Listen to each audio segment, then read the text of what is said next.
It's been a long day of work and you've found the best place to relax. So get ready to drift into the story of Hades, the god who ruled the dead, kept his word and never sought glory, yet became the most feared of all. Let your mind unwind, and don't forget to subscribe if you like this background sleep music.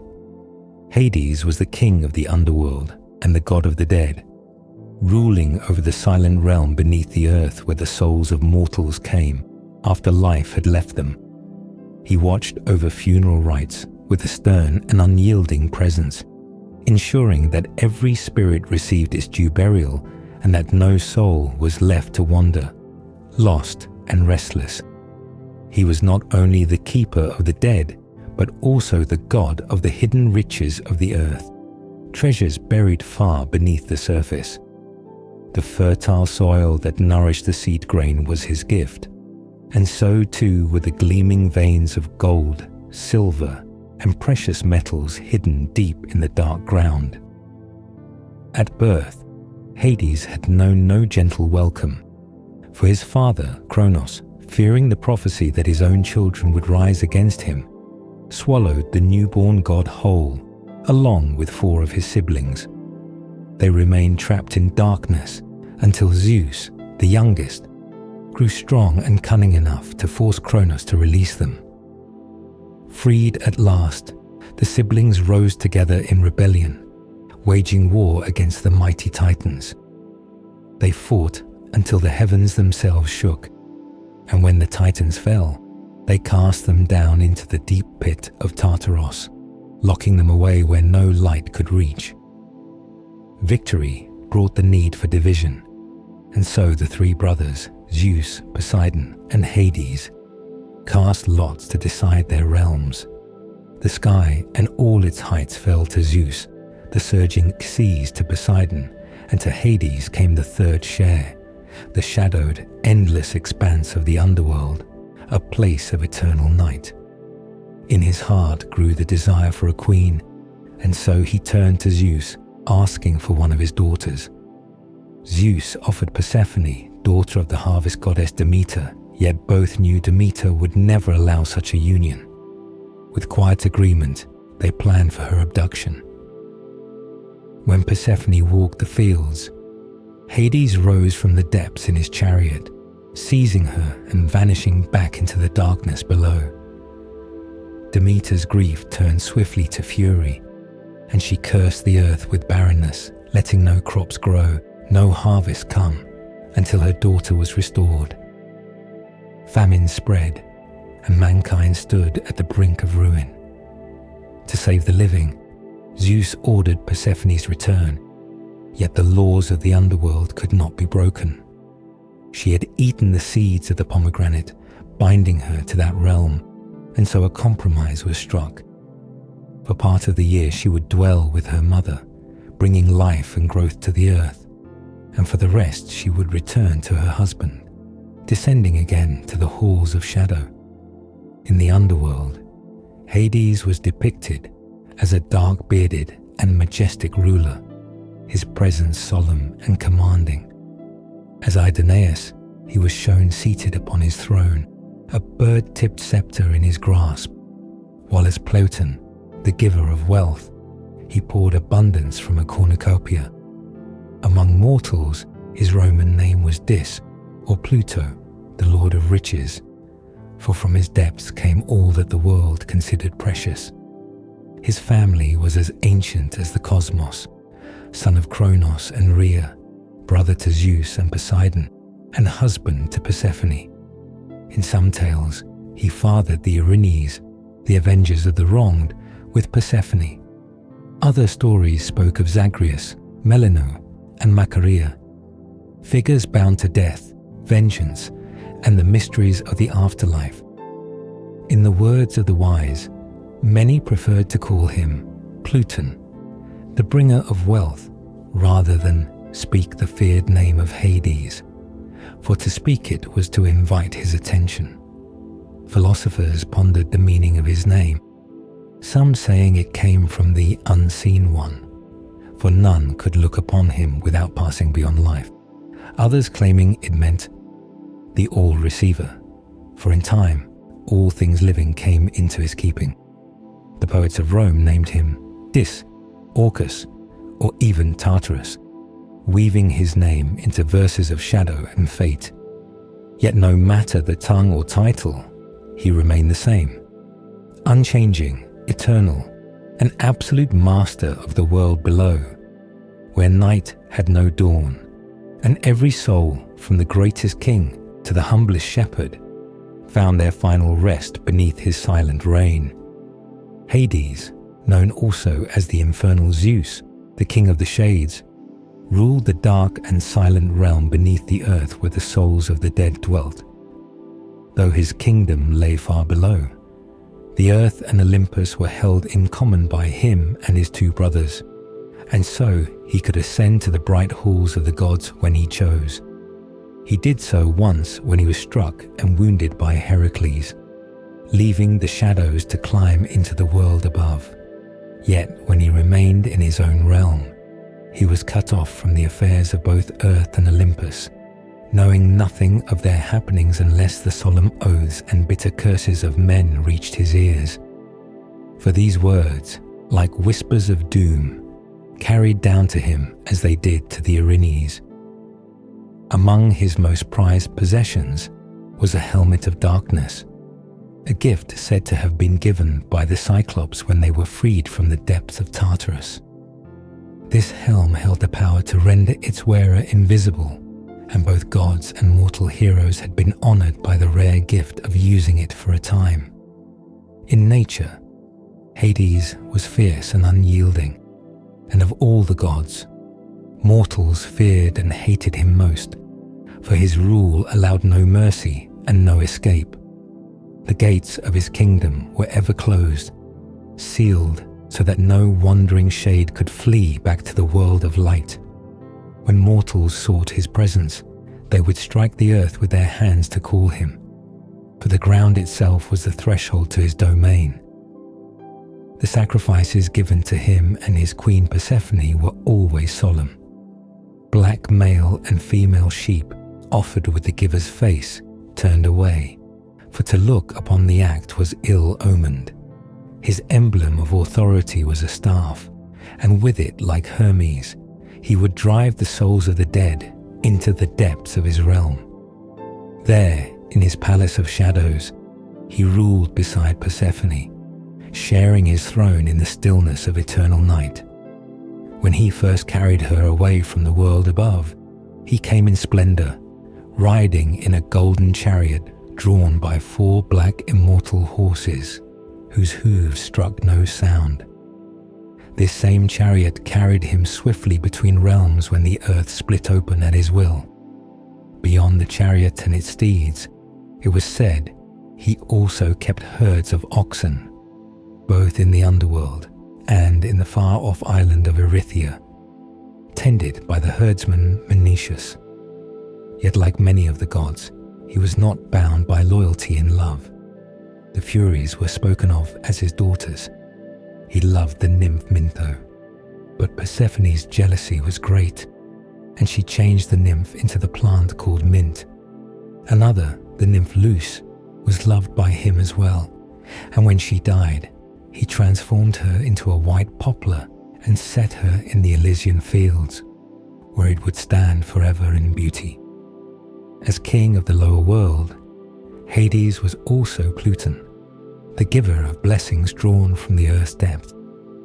All metals hidden within the ground were his to bestow: gold, silver, bronze, and iron.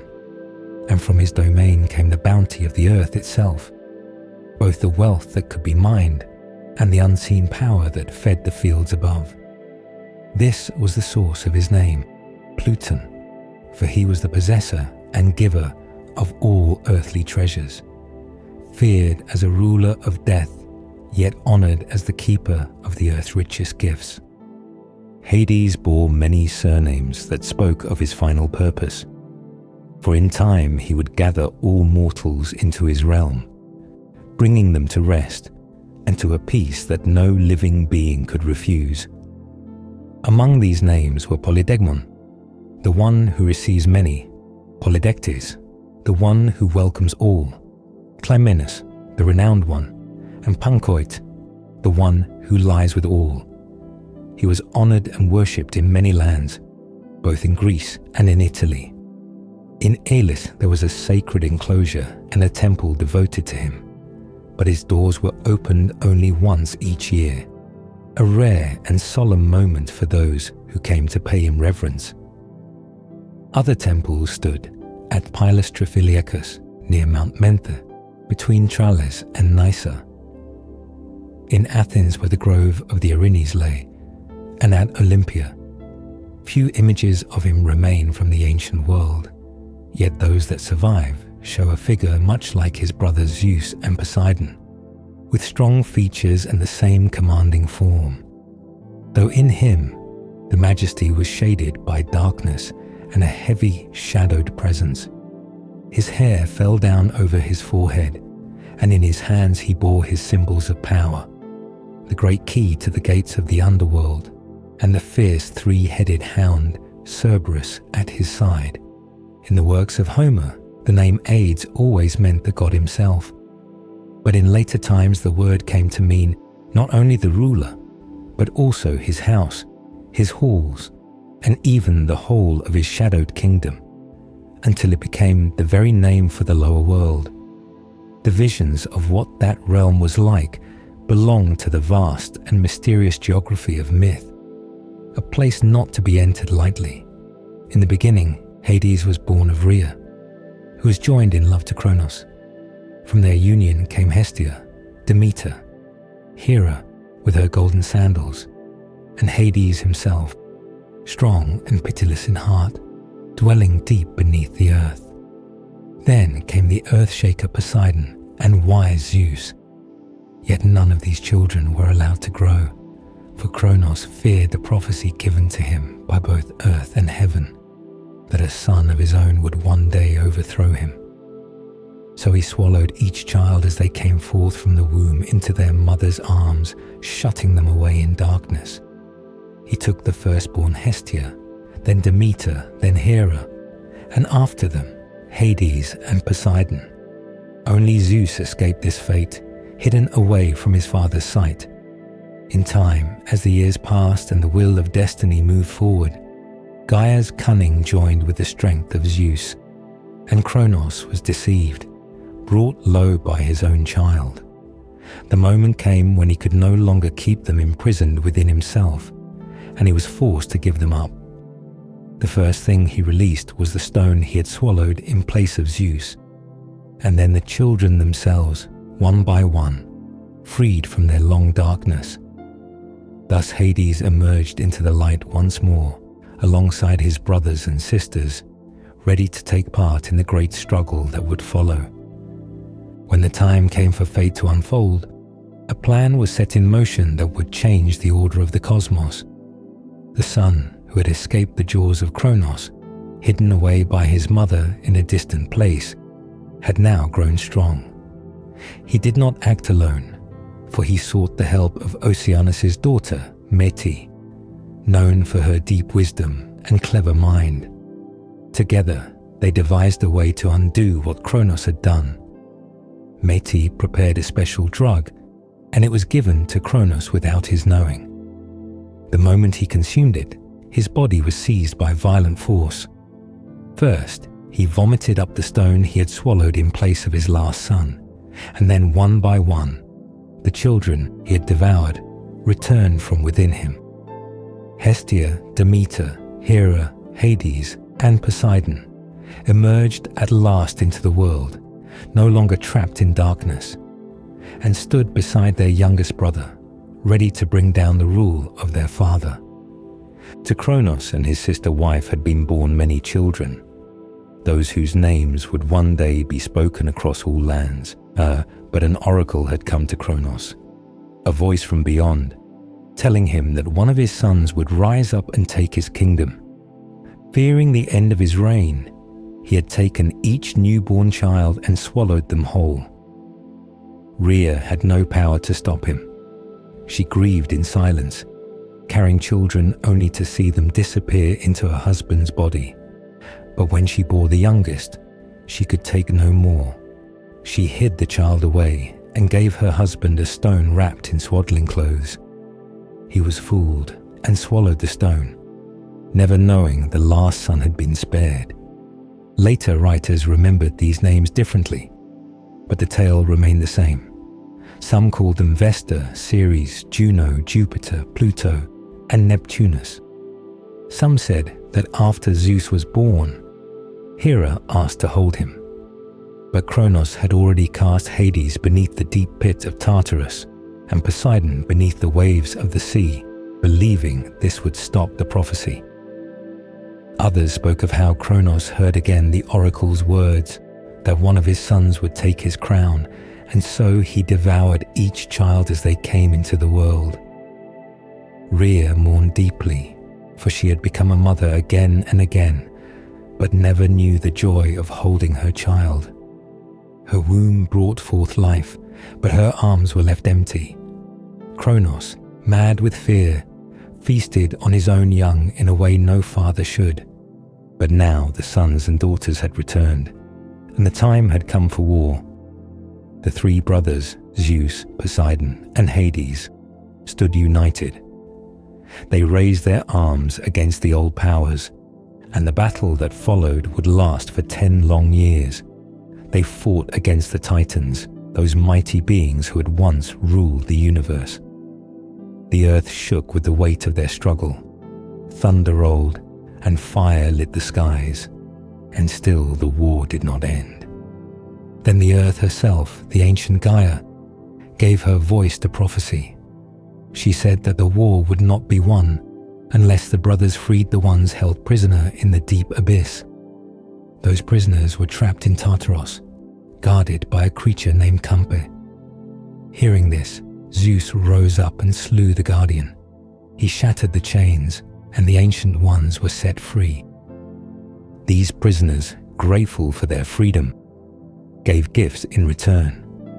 To Zeus, they gave thunder, lightning, and the thunderbolt, mighty weapons of the sky. To Poseidon, they gave the trident, a weapon of the sea that could shake the earth itself. And to Hades, they gave a helmet, one not of gold or bronze, but of darkness. This helmet had the power to make the wearer vanish from sight. With it, Hades could move unseen, slipping into places without a trace, striking where none could defend. Now armed with these gifts, the three brothers turned again to war. With Zeus in the skies, Poseidon in the seas, and Hades cloaked in shadow, they brought force against the Titans like never before. The heavens roared, the earth split, and the deep groaned under the weight of their wrath. The battle raged with fury, and after 10 years of thunder and blood and fire, the old gods fell. The Titans were cast down, locked in chains, and thrown into Tartarus, never to rise again. The war was ended, but the world was changed. The victory of the three brothers brought the end of the old rule and the beginning of a new order. The universe stood divided, and by drawing lots, the brothers claimed their realms. Zeus took the sky, vast and full of light. Poseidon claimed the sea, deep and ever-moving. And to Hades fell the underworld, the silent place beneath all, where shadows walked and the dead found their rest.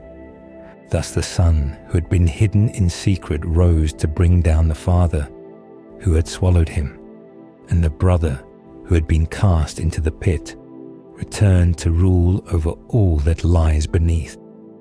The story of the war was told through the ages, a tale of fear and courage, of betrayal and strength, and of the deep silence that follows even the greatest storm. Hades, who had known darkness from birth, took his place in the kingdom where the sun never shone, crowned not by gold but by shadow, and so the world was made new.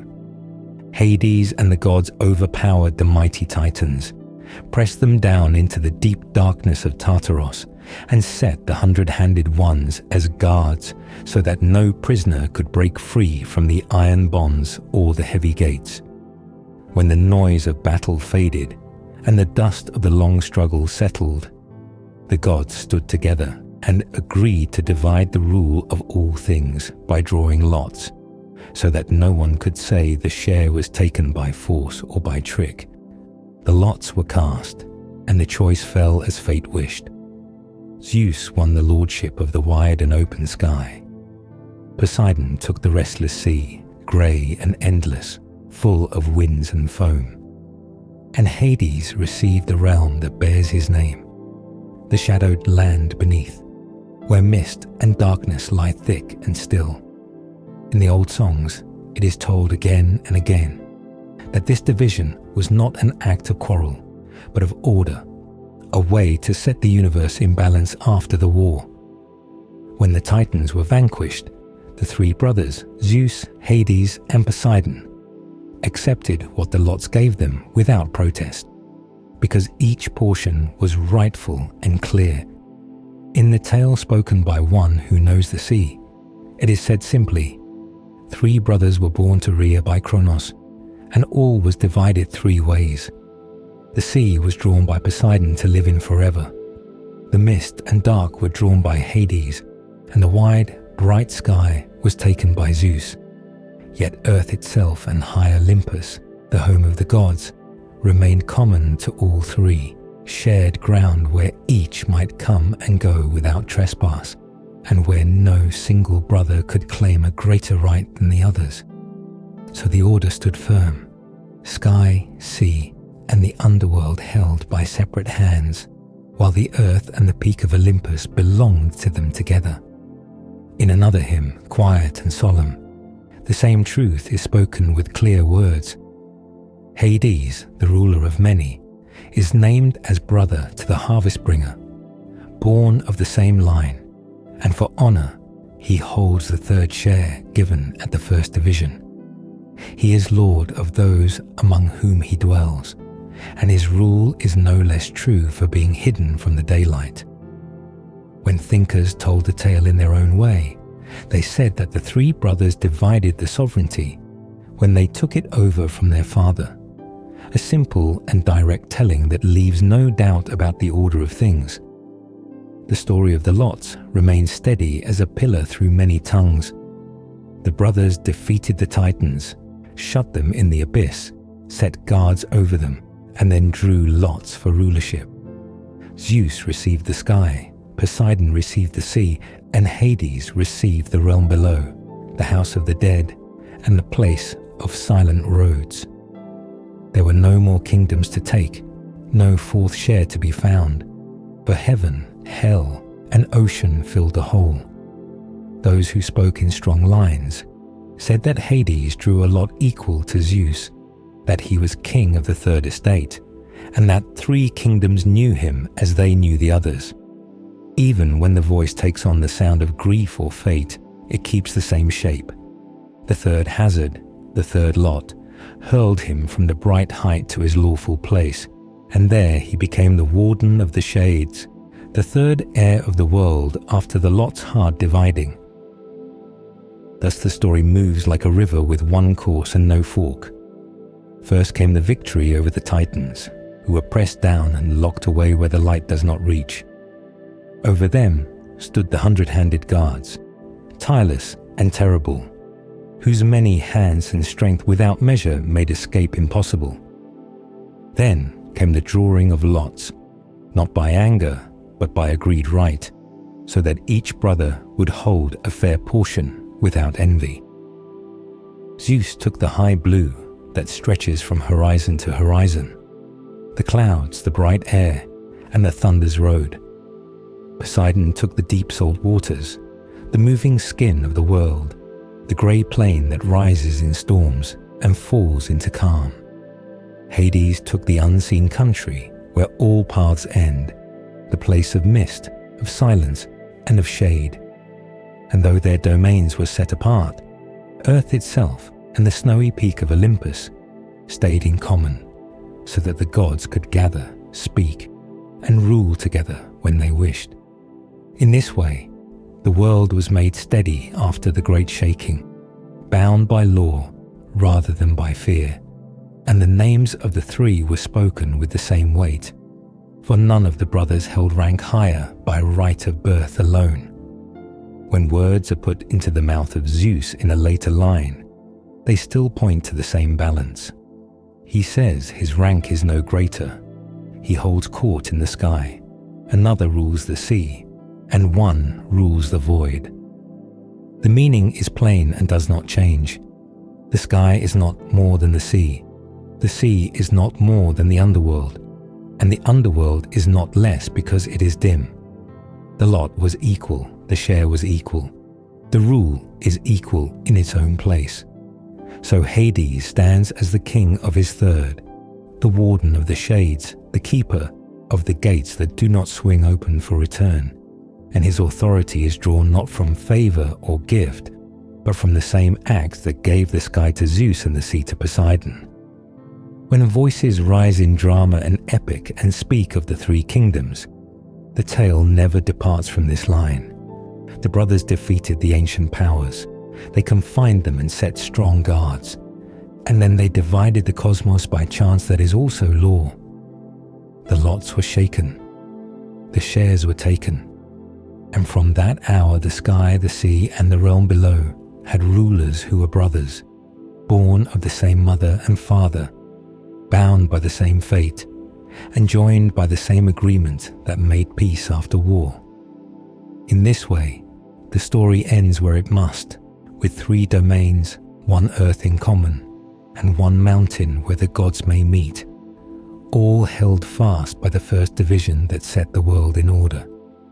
He was come to Tartaros, and heaven was lost forever. The bright realm above was beyond his reach, for the lots had been drawn, the fates had been set, and no change could undo what was given.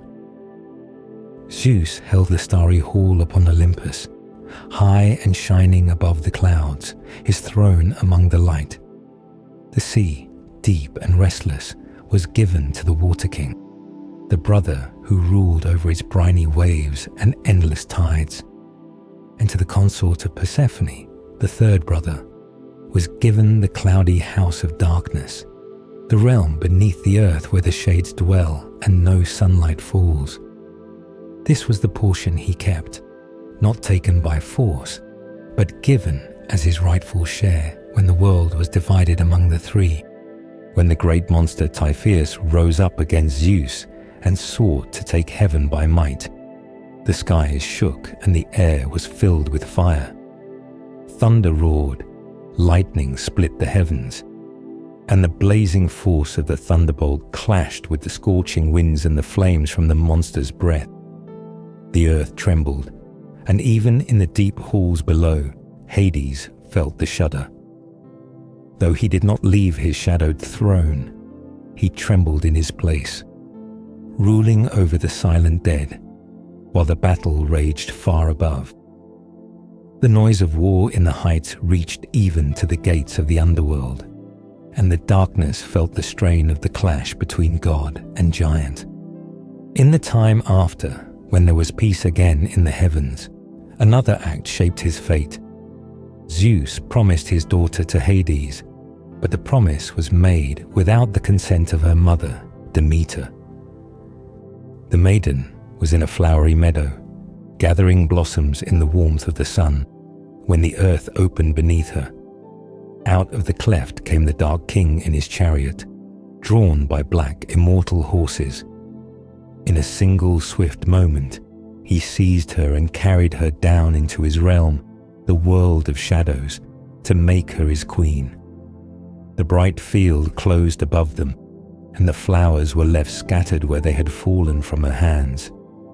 Demeter, in her grief and anger, brought the earth into famine, holding back all growth and harvest until her daughter was returned. The threat was great, for all mortal life would perish, and so Zeus was compelled to make peace. It was agreed that the maiden would spend part of the year with her mother in the light, and part with her husband in the darkness below, the seasons themselves turning with her comings and goings. In the rule of Hades, there came also the ordering of the judgment of souls. In the old time, in the reign of Kronos, there had been a law among gods and men. Those who lived just and holy lives would, at death, journey to the Isles of the Blessed, dwelling there apart from all evil in unending happiness. But those who had lived unjustly and impiously would be sent to the deep prison of Tartaros to endure penance and recompense. In those days, and still in the early reign of Zeus, the judges had been living men who judged the living on the very day their life ended, and so the judgments were flawed, for those on trial were still clothed in their bodies, and many whose souls were wicked were hidden by the beauty of their mortal form. It was then that Hades and those who oversaw the Blessed Isles came before Zeus. They told him that men were passing to their fates without deserving them, that the wrong were going to the right place, and the just were sent to the wrong. Zeus listened, and he spoke to put an end to this. No longer, he said, would the cases be judged in life, where the body could conceal the truth of the soul. Instead, the judgment would take place after death, when the body was gone and the soul stood bare, showing all its deeds without covering or disguise. In this way, the just would go to the Isles of the Blessed, and the unjust would be sent to Tartaros, each to their rightful place, the law holding firm for all who came into the hands of the King of the Dead. And so it was spoken that when men came to judgment after death, they should no longer carry with them the pride of ancestry, the weight of wealth, or the strength of reputation, nor should they bring a crowd of witnesses to speak on their behalf and sway the outcome with words.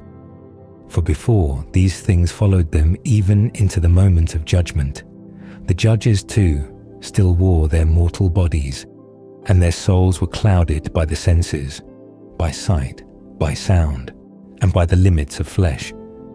The judges were hindered not only by what surrounded those they judged, but also by their own coverings, their own blindness, their own humanity. They could not see the soul as it truly was, only the outer shell that deceived. And so the trials were not just, for truth was hidden behind appearances. Then the voice of reason declared, "This must be changed. First, the foreknowledge of death must be removed, for as long as mortals knew when they would die, they prepared or misled. They plotted or repented with calculation, and so the judgment was colored by expectation. But Prometheus had already received the command to strip this knowledge away from mortals, and it would be done. Second, all who were to be judged must be stripped of everything, of wealth, of family, of glory, of shame, and of their very flesh. They would face judgment dead and bare, their souls revealed without cover, without title, and without false witnesses. And likewise, the judges themselves must be no longer living, no longer bound by body or blinded by worldly perception. The judge must be dead too, naked of all disguise, and able to look upon the soul with their own soul. No veil between, no eye, no ear, no hand, only spirit meeting spirit, and thus judgment would be clear and without error. For when all the adornments of mortal life are left behind, the soul stands alone in its truth, and no lie can remain. And so, with this in mind, one among the high gods appointed his own sons to be the judges of the dead. From the lands of the east came two, Minos and Rhadamanthys. From the lands of the west came one, Iacchos. These three, when their lives in the world ended, would rise again as judges beyond life.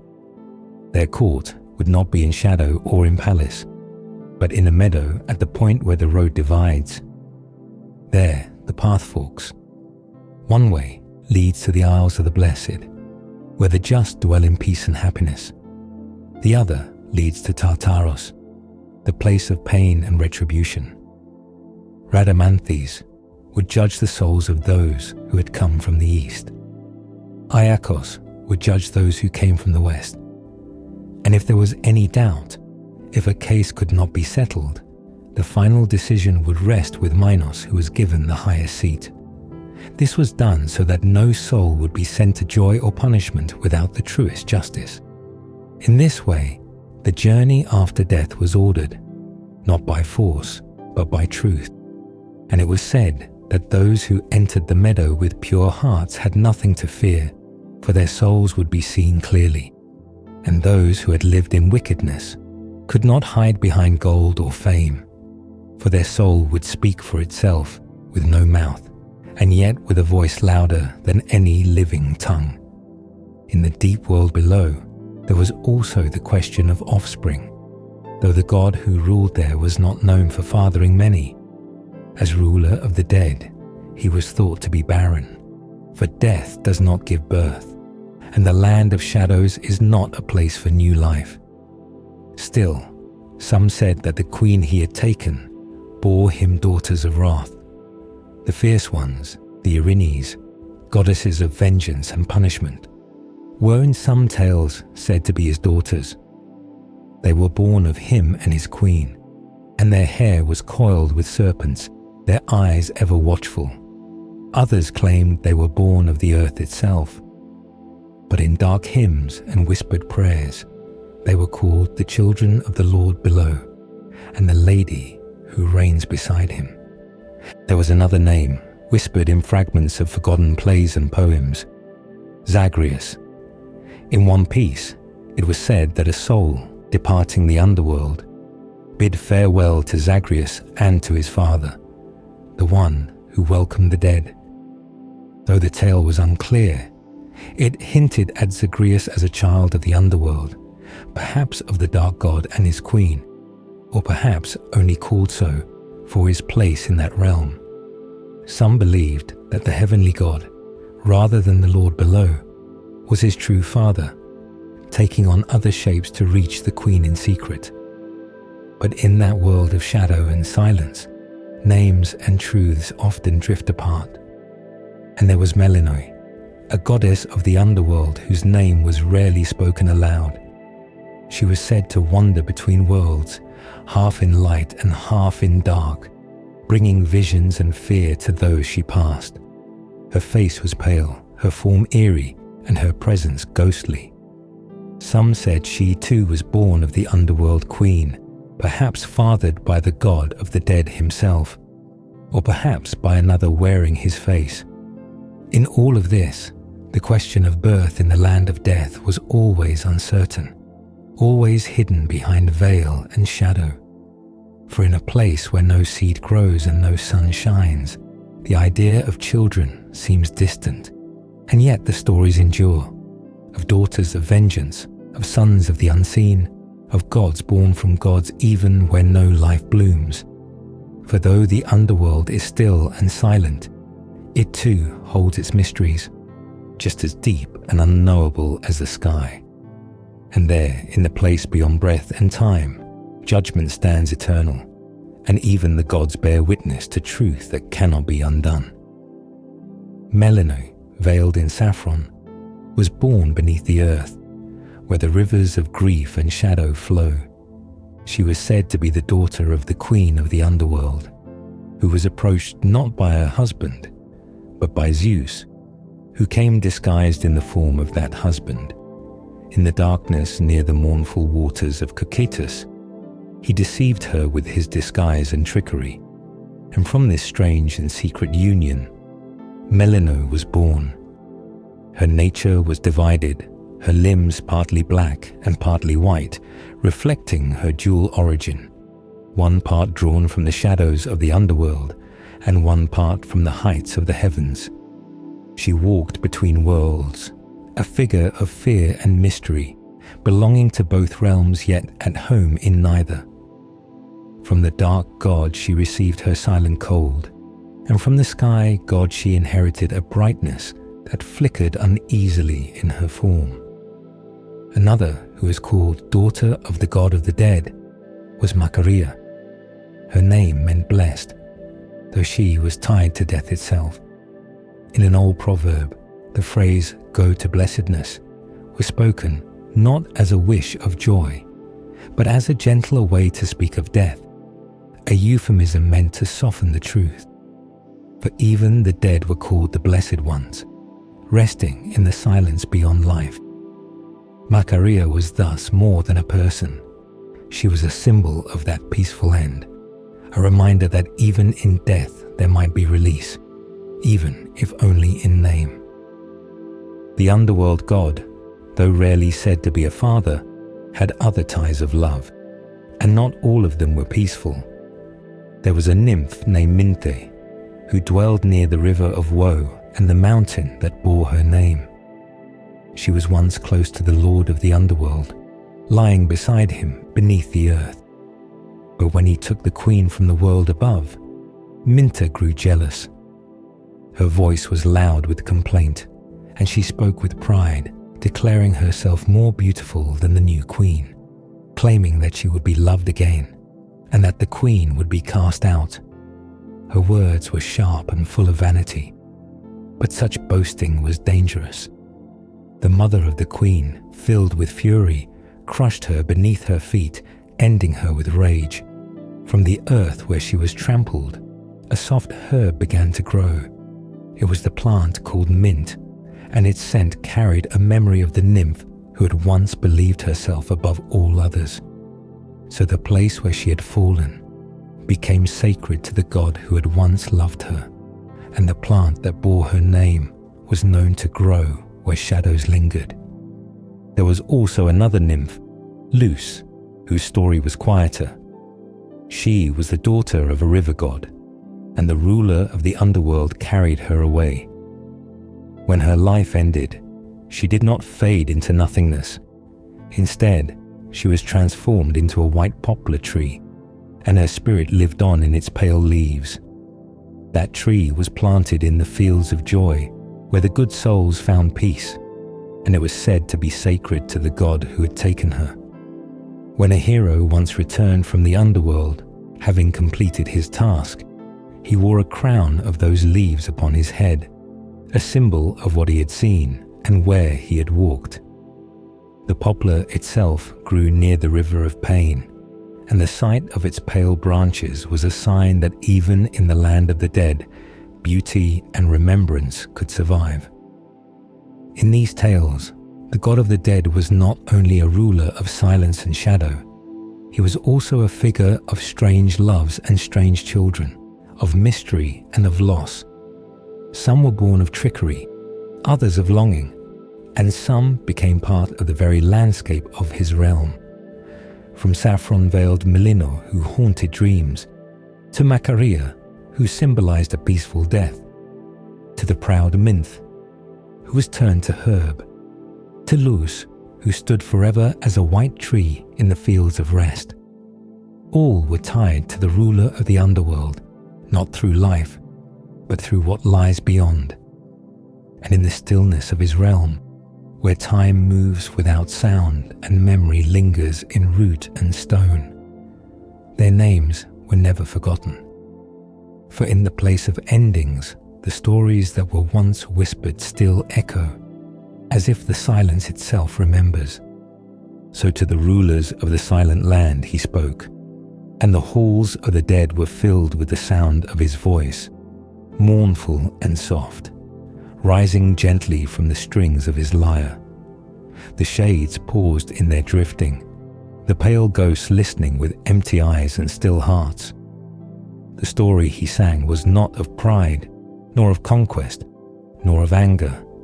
It was the story of love, lost and pursued, tender and aching. The god who ruled that place, the one who sat beside the Queen of Shadows, heard the song and was moved. He, who was so often seen as without mercy, who kept the gates of the dead sealed and unyielding, now listened. And beside him sat the Queen, once taken from the sunlit fields, now crowned in gloom, and she too was touched by the music and the plea within it. The words did not speak of tricks or defiance. They spoke of sorrow, and of a bond so deep that even death could not sever it. Orpheus, who had not come to steal, who had not come to conquer, now knelt in grief and in longing. And in that moment, the heart of the underworld softened. The god gave his word, not freely, but with a condition. The soul of Eurydice would be allowed to return to the world above. She would follow her husband, walking in silence behind him. But he must not turn to look at her, not until they had both returned to the world of light. Only then, if he held to this condition, would she be his again. With the agreement spoken, the journey began. Orpheus walked the long path upwards, his heart pounding not with joy, but with dread. Behind him came his beloved, her steps quiet as the shadows that clung to the walls of that deep place. The road twisted and stretched, from the stillness of death toward the breath of life, and with every step Orpheus heard nothing but silence. He could not see her, he could not touch her, and doubt began to grow like a fog in his heart. Was she truly there? Was he truly not alone? The silence seemed to mock him, to whisper that he had been tricked, that love had failed. And then the moment came, the last steps before the threshold. The sun's light reached down to kiss the edge of the underworld, and he could almost feel its warmth. But fear overtook him. Perhaps she had been lost again. Perhaps she had stumbled. Perhaps it had all been a cruel joke. His love, stronger than his patience, turned his head. His eyes sought hers, and for the briefest moment they met. His eyes full of longing, hers full of sorrow. And then she was gone. Without a word, without a cry, she was pulled back into the shadows.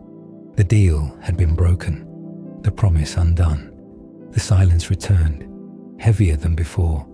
He cried out, but no answer came. The path that had opened now closed behind her. The world of the dead does not forgive a broken oath.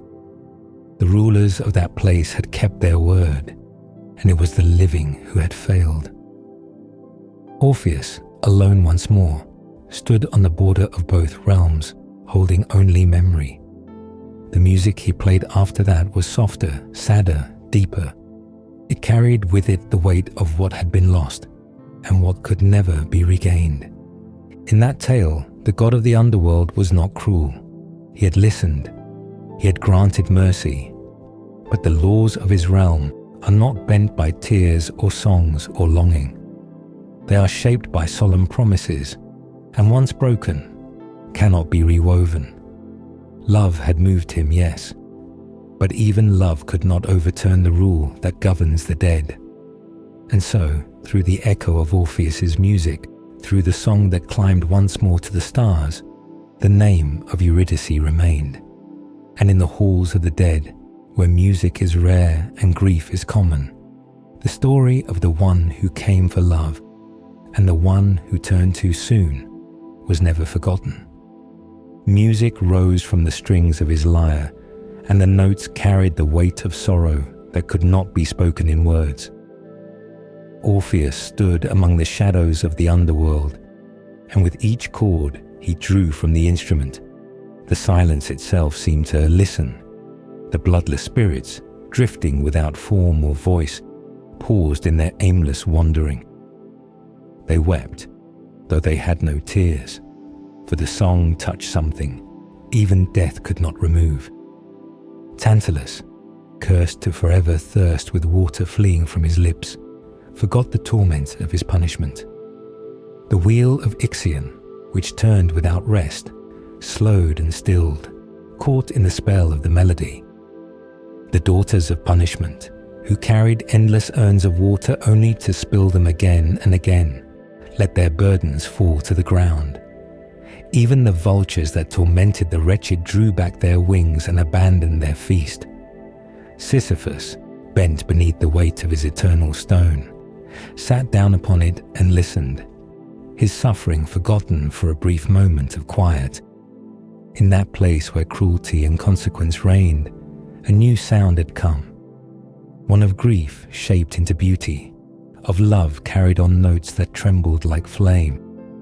And for the first time, the Furies, Those goddesses of vengeance with eyes like burning coals felt their cheeks grow wet. They wept, though they were never meant to weep. The queen of the underworld heard the music as well, and beside her, the ruler of that realm, whose scepter commanded silence, listened too. They were not deaf to the plea. The music had reached them, had touched a place, even within the cold law of the dead, that still remembered love. And so they agreed. The bride, Eurydice was called.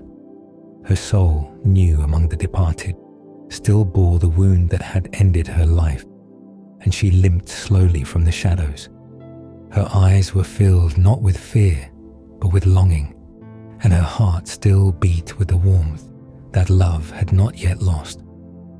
Her husband stepped forward to meet her, and the pact was spoken once more. She could return, but only if he led her without ever turning back. Not once. Not until they both had crossed the valleys of death and stood again beneath the sky. Should he turn his eyes too soon, she would be lost forever. The path back was steep, a narrow way that climbed from darkness into light. The silence around them was thick, and their footsteps echoed without sound. He led, and she followed, and though he could feel her presence just behind him, he could not see her. His heart ached with every step, but he did not speak. The gloom was heavy, the way uncertain, and every breath brought him closer to the edge of the world above. But as the light of day began to touch the highest stones and the air began to change, he feared, not fear of shadows, but fear that she was no longer there, that she had stumbled, that the silence meant absence, that the gods had deceived him. The longing to see her once more became too strong. He turned, and she was there for the last time. Their eyes met, and her face was not angry, only sad. As he reached for her, his arms found nothing. She faded back, drawn swiftly into the darkness. No words of blame passed her lips. Only a faint farewell, and then she was gone. A second death, quieter than the first, but deeper. He had broken the promise, and the underworld does not forgive. He begged to follow. He cried out to the gatekeeper of the dead, asking to cross the black river once more. But the ferryman, stern and silent, denied him. His coin had been spent, his passage granted and lost. There was no second journey for the living. For 7 days, Orpheus sat by the shore, unwashed and unfed, refusing all comfort. He did not speak. He did not move. He wept without ceasing. His tears were his food, his sorrow his drink. He cursed the darkness, not because it was cruel, but because it would not bend, because it had allowed hope and taken it away again. The music that had once brought trees to lean close, rivers to still their flow, and wild beasts to listen with quiet hearts, had reached even the gates of the dead. It had softened the rulers of the shadows. It had made the Furies weep. It had done what no sword or flame or plea had done before. But in the end, even that music could not break the rule that once spoken must be obeyed. The Lord of the dead had listened and had shown mercy, but mercy came with condition. And when the condition was broken, there was no second mercy. The soul of Eurydice belonged once more to the realm of shades, and love, though true, could not change the law. Still, those who had witnessed it, those who drifted in silence and watched from the darkness, never forgot. The song of Orpheus remained, even after he fell silent. The sadness in it, the beauty, the grief.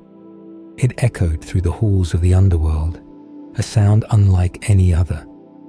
And the name Eurydice was not lost.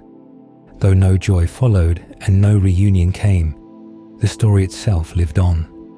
Of a man who went where no living man should go, not to conquer but to ask. Of a love that defied the border between life and death. of a glance that came too soon, and a goodbye that came twice. The realm that had been softened by music, once opened, closed again. But even in its closing, it remembered the song. It remembered the silence that followed, and the shadow of a love that had almost passed through. And in the still halls where judgment waits and time stands still, there remains the story of Orpheus and the echo of the last note played. Endure the profanation of chaos by living strangers. Could the land of shadows be so dishonored by the footsteps of one not yet claimed by death? These were the words spoken in sorrow and shame, for even the realm of the dead had been pierced by a mortal song. It was a burden to remember, a moment that disturbed the ancient silence. It shamed the god of the dead to recall how the gates of Tartarus had opened not for war, not for judgment, but for the mournful cry of a single voice, the voice of the man who came in grief and played his lyre with hands shaking from love and loss. Even the Eumenides, who never wept, had wept. The Fates, who never paused, had stopped and looked up from their thread. And the god himself, ruler of that shadowed place, had nearly wept too, but in the end, he had been bound by the law that ruled all things below.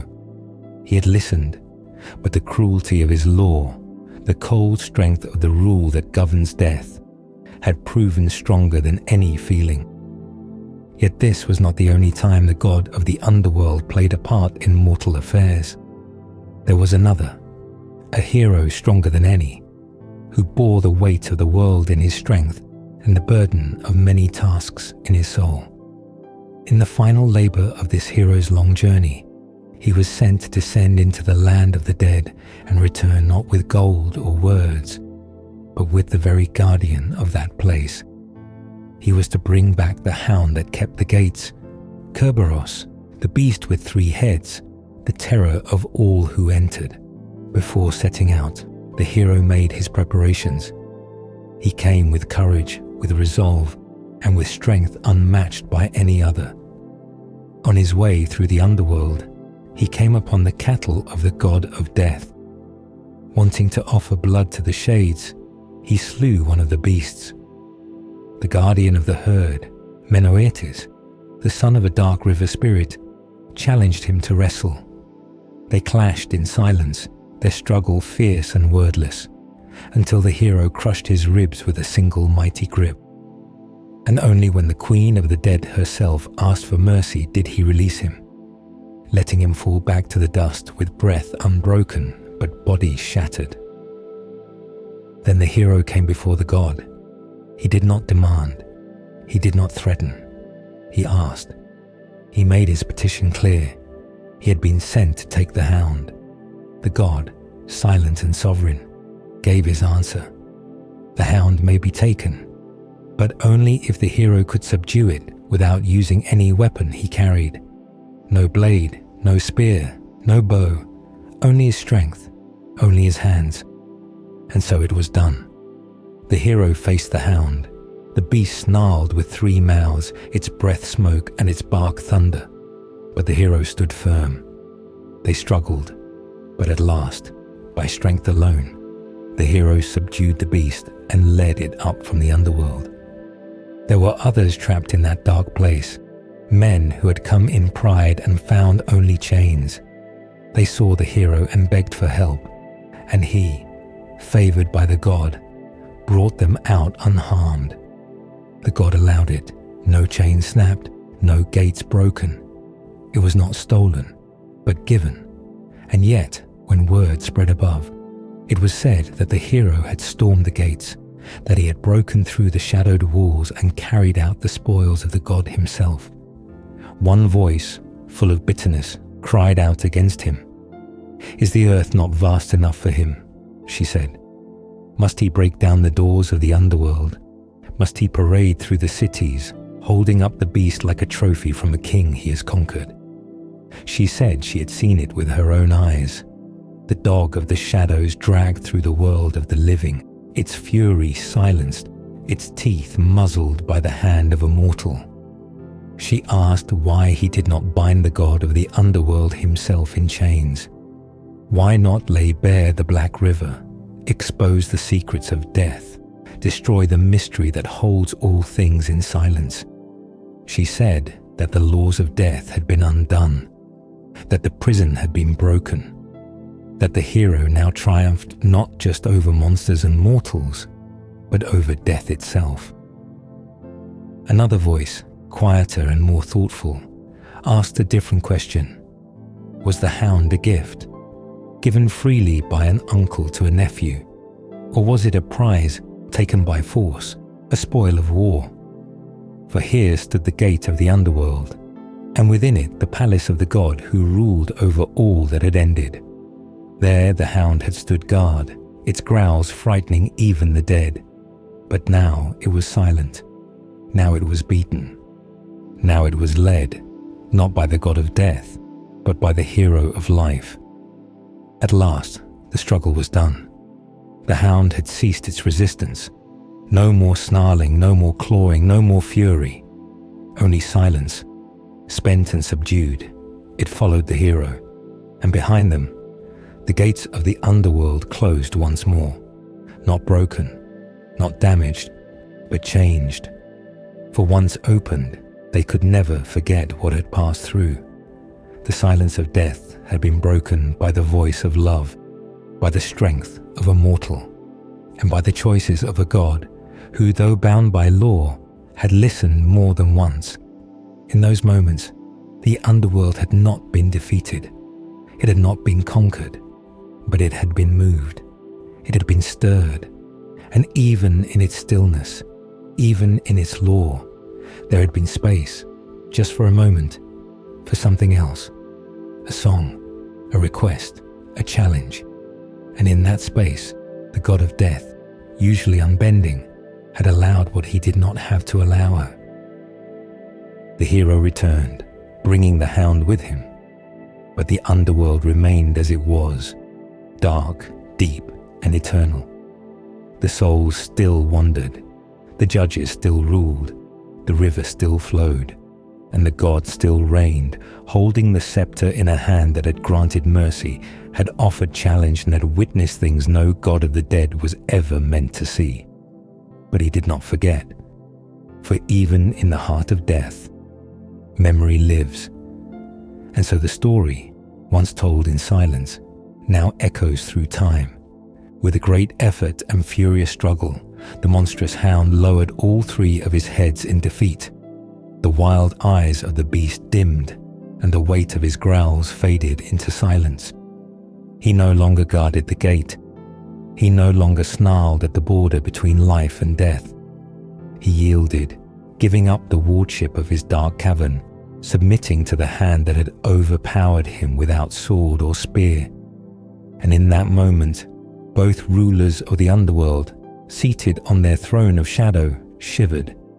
The god and queen of the dead, who had watched all this unfold, gave their silent command.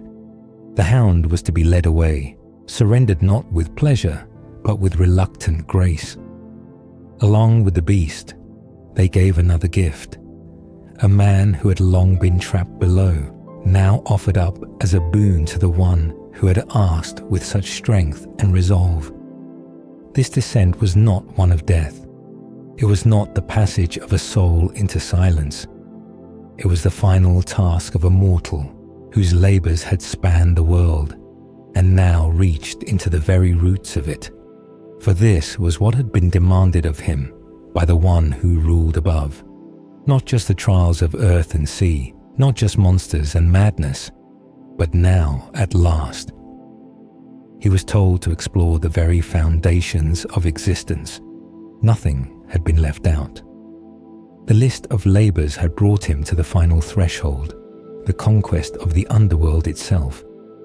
And to fulfill this last command, he had to step into the gloom that no living man was meant to enter. He had crossed the black rivers. He had faced the beasts of shadow. He had stood before the gods of the dead and had not been turned away. He had returned, and now nothing was left to fear. No place remained unconquered. No realm stood beyond his reach. He had broken the silence of the grave, and from that moment on, the world could no longer say what lay beyond with certainty, for one man had gone and come back. He, the fierce warrior whose strength had bent every challenge, had burst through the doors of death. He had made that which was sealed now retraceable. The path to the underworld, once walked only once and never again, had been walked both ways. The gates of Dis, which had closed behind every soul since the beginning of time, now stood open behind him. No longer could death claim to be unknowable. No longer could its silence go unquestioned. And in the silence of that ancient realm, the god who ruled there cried out in weary anger, must he so often endure this violation of chaos, this breaking of boundaries by the feet of the living? His darkness had been pierced again, this time not by song, but by strength. A mortal had forced open the iron threshold. The guardian had been removed. The shadows had been disturbed. And now, again, life had walked into death and returned untouched. But this was not the only time this hero had challenged the god of the dead.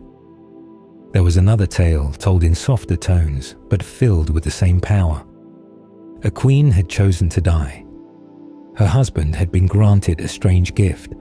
When his time to die came, if another would take his place, he would be spared. And his wife, without hesitation, offered herself. She went down into the land of the dead willingly, and there she waited, taken too soon. But the hero came again. Some say he fought the god himself. Others say the queen of the dead, moved by the hero's plea, released the woman. Either way, the queen returned, her death undone, her life restored, not by trickery, not by deceit, but by strength and will. And once again, the silence was broken. Once again, the dead was stirred. And once again, the god of the underworld was brought into the affairs of the living, not by choice, but by force. And there was yet one more tale, not one of rescue, but of pain. During a siege on a distant city, where war had darkened the sky and blood had stained the ground, the god of the dead appeared. Perhaps he had come to gather the souls of the fallen. Perhaps he stood as a protector of the doomed, but the hero, in the heat of battle, struck even him. An arrow, flying through the chaos, found its mark in the god's flesh. Pain, real and sharp, tore through the immortal body, and even the god of the dead had to flee the field. Wounded, he rose up from his dark domain. He climbed to the shining house of the gods, to tall Olympus, heavy with agony. The wound burned, the pain deep. And so, for a time, even he who ruled the dead was laid low. Even he, who was meant to be untouchable, had felt the pain of a mortal's weapon. It was never meant to be this way. The underworld was supposed to be closed, its doors sealed, its halls silent, its ruler unseen. But again and again, the hero had come. He had crossed the rivers, fought the guardian, faced the gods, and returned. He had broken the old order, and now the mysteries of death no longer stood untouched. The hound had been taken, the queen had been returned, the god had been wounded, and the silence, once eternal, had been broken again and again. But even in the breaking, even in the defeat, the underworld remained. It still stood deep and dark. Its shadows still clung to the souls of the dead. Its rivers still flowed. Its judges still judged. And its god still ruled. The mortal had come and gone, but the realm remained. And though it had been shaken, it endured. For though the living may enter, though they may challenge, the underworld waits. It watches, and it remembers. At heart, the god of the dead was pierced, stabbed through and through with pain, for the arrow had been driven deep into his heavy shoulder. The wound was not light, and his spirit, though unbreakable, was caught in the throes of suffering. It was not the kind of pain that fades quickly. It was sharp, unexpected, and filled with the bitterness of humiliation. But he was not mortal, and so he could not die. The healer of the gods, the one who scatters pain through medicine as well as relief, came to him and laid his hands upon the wound. He used herbs older than time and words that only gods can speak. And in time, the pain faded. For the god who had been struck was not meant to perish. He was not like men, whose bodies crumble and fall. And yet still, the pain had been real. Still, the shame had been deep. A brute, they called the one who caused it. One with no fear of gods. One who lifted his hand against those who lived above and below the earth. One whose arrow did not know the difference between man and God. In that great clash near the walls of a city by the sea, many gods had come down from their thrones to take part in the struggle. One god raised his trident, the mighty weapon of the deep, to stop the advance of the mortal warrior. Another god, the one who walks in light and plays the silver bow, aimed his arrows with divine precision. But even the god of the dead was there, not to gather souls as usual, but to stand in battle. He did not bring spears or fire, but his scepter, a staff that holds the power to lead all mortals to their final rest. That same scepter, which none can refuse, was raised in his hand, but the mortal did not stop. The club rose, the arrows flew. The strength of the living challenged the silence of the dead. In the course of this brutal fight, the god of the underworld was wounded. He had come to support those who resisted the hero's siege, standing among the defenders of the city. But the mortal, full of fury and unstoppable power, struck him. The pain was real. The shame was heavier. The god who ruled the shades, who had never feared a blade nor suffered a wound, now bled, and it was no quiet cut. The arrow struck deep, and though his body did not fall, his pride was pierced.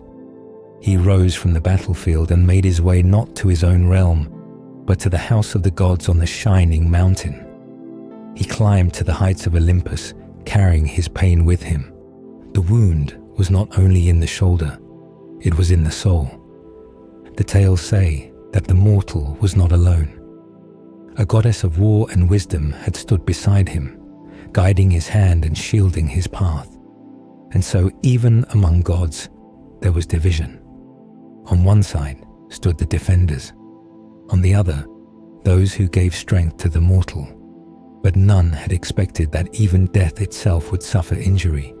The god who ruled over countless souls, who commanded the deepest realm, had fled with a wound. Though it was slight in body, it was vast in meaning. For even the Lord of the dead had felt fear. Even the one who claimed the end of all others had, for a moment, feared his own. And this was not the only time the god of death had been undone by mortals.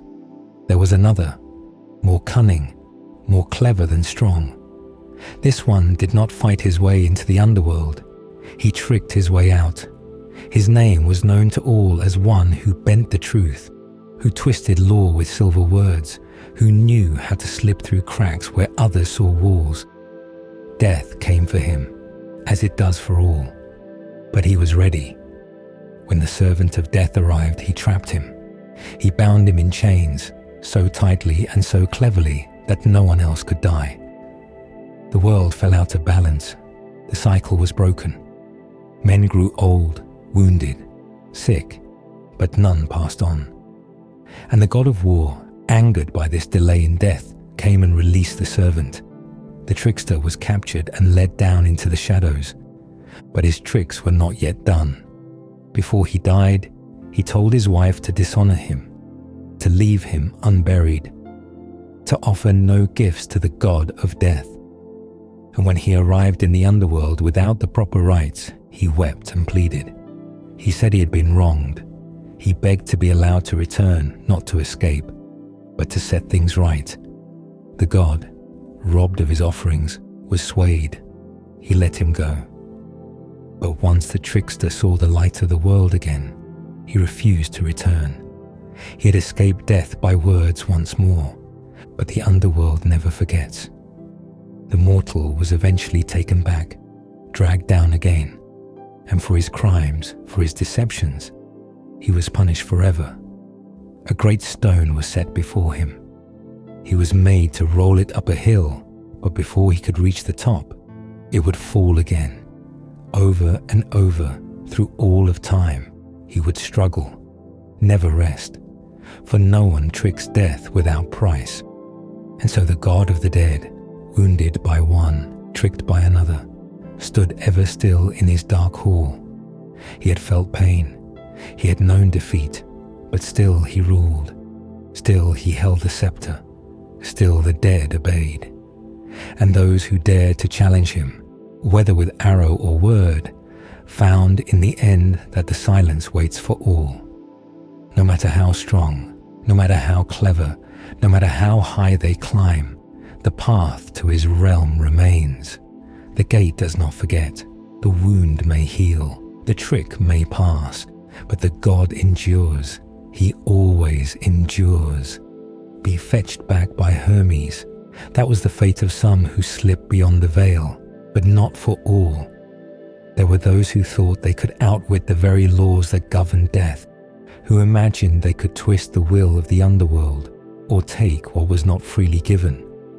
Among them stood one called the craftiest of men, the one who once escaped death through tricks, who delayed the end with cunning words and clever plots. And it was said that his tale did not end with his return to the upper world, for when death finally claimed him once again, he was not forgiven. In one version of the story, it was Persephone herself who allowed him to leave, touched perhaps by pity or deceived by his pleas. But the end was always the same. His punishment awaited him, the endless rolling of a great stone up a hill, only for it to fall back again and again, each failure repeating without end.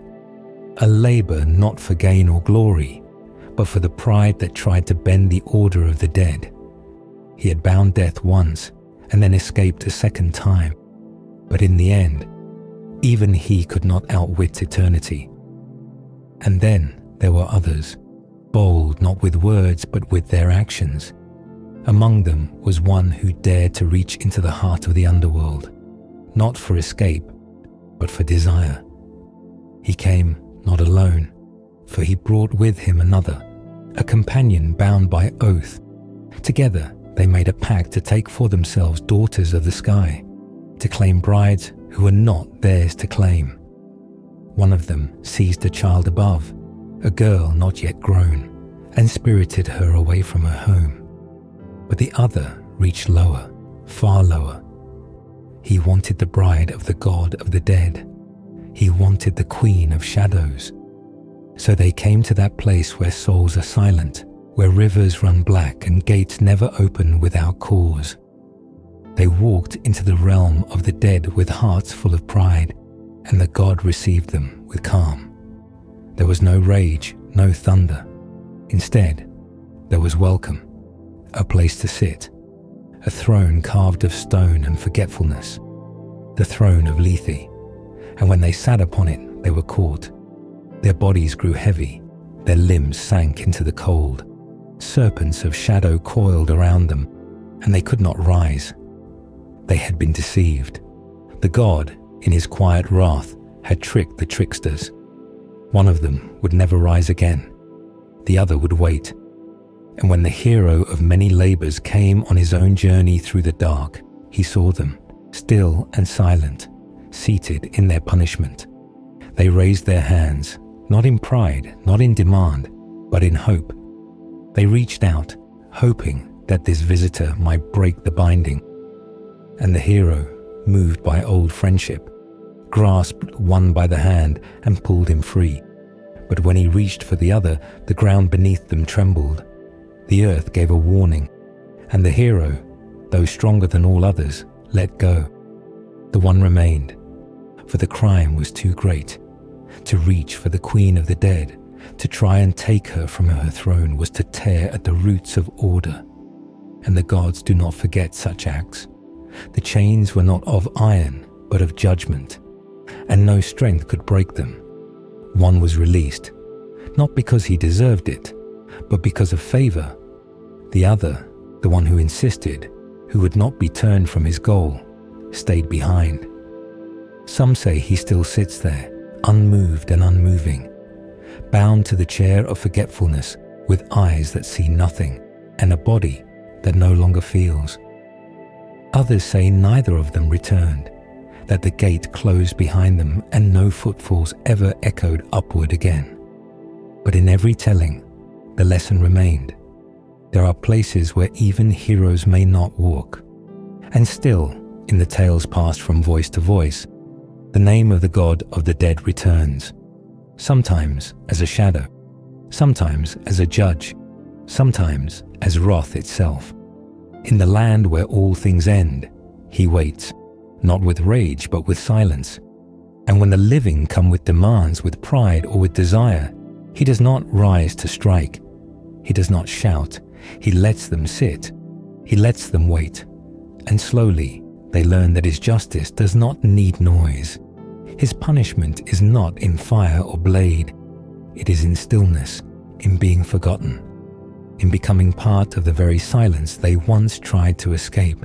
The tales of those who entered his realm live on, not because they succeeded, but because they failed. They remind the living of the boundary that cannot be crossed without cost. Even the strongest, even the cleverest, even the most beloved, none escape the order set at the beginning. Death waits, and in the end, all come to him, not as conquerors, not as thieves, but as shadows, walking the quiet road with heads bowed, leaving the world of breath behind. And so the god remains, unmoving, watching, remembering, and those who once thought to challenge him are now part of his realm, whether in chains or rolling stones, or seated in silence, never to rise again. For his wrath is not loud. It does not strike like thunder. It is slow, final, eternal, with record of his deeds carved deep into the memory of both the living and the dead. The tale of Theseus and his journey to the underworld was one not easily forgotten. It was said that he had descended with a friend, a companion whose ambitions were greater than wisdom, for they sought not only danger, but to claim the very bride of the god of the dead. Their footsteps, bold and heavy, echoed into the stillness of the realm below, reaching the ears of the one who watched from his shadowed throne. This was no mere visit. It was an intrusion, a theft in the making. They came not with gifts, not with worship, but with schemes, hoping to snatch away the queen who sat beside her lord in silence. But even before their hands could reach out, their fate was sealed. By the will of the god and his bride, their bodies were bound, not by chains of iron, but by enchantment more ancient than words. They sat upon a throne that drank memory, a seat that melted will, and the coils of shadow wrapped around their limbs like serpents, binding them to stillness. One would never rise again. The other, Theseus, would remain locked in that place until a greater hand pulled him free. Time passed. The living world forgot their descent, but in the deep below they remained, half alive in the land of the dead. Then came another, stronger than many gods, bold enough to face the underworld itself. The great hero came to fetch the three-headed hound that guarded the gates. His path was marked not by hesitation, but by strength, and as he moved through that realm, even the dead stirred at his passing. He came with a purpose, but when he saw the two seated in silence, bound by their choices, he paused. They lifted their hands, not to fight, not to flee, but to plead. Their eyes, dulled by long waiting, lit again with hope. And though only one could be freed, the hero chose. He reached for Theseus. With effort, he lifted him, broke the spell with his strength and will. But when he turned to the other, the very earth beneath them quaked. A sign, a warning. Some things could not be undone. And so, one remained behind, swallowed again by silence. Theseus returned broken and changed, his soul marked by what he had seen and where he had been. The favor that had saved him was not of his own doing, but a gift, a grace offered by one greater than himself. And though he stepped again under the sun, the shadow of that journey never left him. It lingered in his eyes, in the way he moved, in the way he spoke of silence and stone. But there was another tale, one told differently, a tale not of the underworld itself, but of a kingdom above that mirrored its name. A king of the Molossians bore titles that echoed the dead. His wife he called Persephone, his daughter he named Kor, and his dog he named Cerberus. To win the hand of the daughter, a suitor had to face the beast. But when two came not to win, but to steal, their fate was sealed by mortal law, not divine will. The dog was unleashed. One of the pair was torn asunder, his ambition punished in blood. The other was captured and bound in chains, held in darkness. Yet again, the strong one came. The same hero, a guest of the king, learned of the tale and pleaded for mercy. Moved by the hero's word, the king relented. The captive was freed, and though the names and places differed, the truth remained. Boldness without wisdom led only to loss. Elsewhere, the tale was spun through dream. It was said the king of the gods himself sent visions to the bold pair, daring them to approach the lord of the dead and ask for the queen's hand. Taking the dream for a command, they descended through the gate at Tenerus and spoke their wish. But the price was pain. The Furies, born of vengeance, stretched them out in torment. They suffered in silence until the great hero came again. This time, not to seek freedom, but to carry away the hound of hell. Seeing the two in agony, they begged him for help, and with the favor of the Lord of the Dead, he brought them back, untouched by the darkness they had dared to enter. These were the tales, each one different, yet bound by the same thread: pride, punishment, redemption, a descent into silence followed by the mercy of strength. Some remembered Theseus as grateful, raising altars to the one who saved him. Others spoke of him as changed, quieted by his time in the shadows. The name of his companion faded, trapped still in the underworld, a reminder of the line not to cross. Whether seated on the throne of forgetfulness or standing again beneath the sky, the lesson was the same. The world below was not to be entered lightly. It was not a place for mortal ambition. It was a realm of law older than God's, and the one who ruled it did not rise in anger. He watched, he judged, and those who dared to take what was his learned in silence that death does not yield easily, and even when mercy is given, it is never free, for the doctor is here. The patient, growing more and more pale, replied, "Yes, and that's exactly why I'm preparing to die now, before he can try to heal me." And in this jest, hidden deep, was the old truth remembered from the tale of Asclepios, the healer who once held such skill that death itself was forced to pause. His touch, unlike any other, reversed what all believed could not be undone. One by one, he brought the fallen back, raising them gently from their quiet slumber, calling their spirits to return. The sick were cured, the dying revived, and even those who had crossed into the underworld were drawn once again to breathe in sunlight. And though the world rejoiced, The halls of the underworld grew still. The rivers of the dead ran thin. The procession of shadows slowed.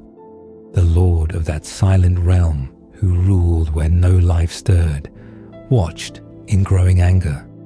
It was not just the violation of law, it was the unraveling of balance. The underworld was not meant to be emptied. The gates were not built to be turned into doors of return. And so, the god rose in fury. He climbed from the darkness, not with roar or fire, but with accusation sharp as a blade. He stood before the throne of the sky and declared the grievance. The healer, he said, had undone what the fates had spun. He had stolen souls from their rightful place. He had harmed the order of things, draining the power of death itself. The great father of the gods listened in silence, then lifted his arm and hurled the thunderbolt. It struck like the sky split open, and the healer who had defied the boundary between life and death fell lifeless to the earth. And with that strike, the path between the living and the dead was sealed again. But long before the wrath stirred against Asclepios, another tale had already carved its mark on the shadows, one that told of Theseus and the bold act of his friend. In dreams and stories, it was spoken how the two had descended not for duty or justice, but for desire. They came seeking not the lost, but the taken, hoping to steal the queen herself from the side of the one who ruled the shades. They walked through lands where no breath stirred, where rivers ran black and silent. They passed the gates guarded by a hound with 3 heads, and entered the palace of the god who never smiled. And even in that place where no light shone, they dared to ask, but the king, though dark, was not a fool. He welcomed them not with chains, but with deceit. He offered them a seat, smooth, carved, cold, and as they sat, the stone gripped them. Their bodies froze, their skin grew pale, and coils of shadow twisted around their limbs. They had stepped into a trap, and now they were part of the underworld itself. Bound by a magic older than words, they could not rise, could not cry out. Only silence met their pride. It was said that Theseus, brave though he had been, now sat in despair, unable to move, unable to plead. And yet, even from this depth, he was not forgotten. Another came, a hero, one greater than many, descended into that place not for love or theft, but to complete a labor. His task was to bring back the beast, the 3-headed guardian of the gate. But when he saw the two bound to the throne of forgetfulness, he paused. He reached out and with strength and will pulled Theseus free. But when he tried to save the other, the earth shook and warned him away. Only one would return. Still, the memory of that descent lingered. Some said Theseus, once free, looked up at the sky but never again felt joy beneath it. He had walked where only the dead should go, and the weight of that place followed him. Others told how he cried out, begging to return, asking the hero who had freed him to give back the gift to the god below, to let him sink once more into the stillness he had fled. He had left behind not only a friend, but a piece of himself. The underworld was not a place to be taken lightly. Even the god who ruled it, silent and strong, grew tired of these violations. He had endured the brashness of mortals who dared to walk where they should not. He had suffered the arrogance of healers who thought death could be undone. He had watched as warriors broke into his realm as if it were a battlefield, and through it all he remained, seated on his shadowed throne, unyielding. For even if one returned, even if the tale ended in sunlight, the cost remained. Theseus might have looked upon the sky again, but the queen was never taken. The throne of the underworld remained full. Its king held what was his, and none could rob him and escape untouched.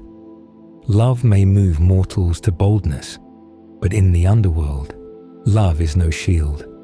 The silent God does not weep, nor does he rage. He waits, and when the living dare to enter his gates, he shows them that death is not an end easily denied. So the stories told not only of courage but of caution, of heroes who crossed into shadow and of gods who did not forget.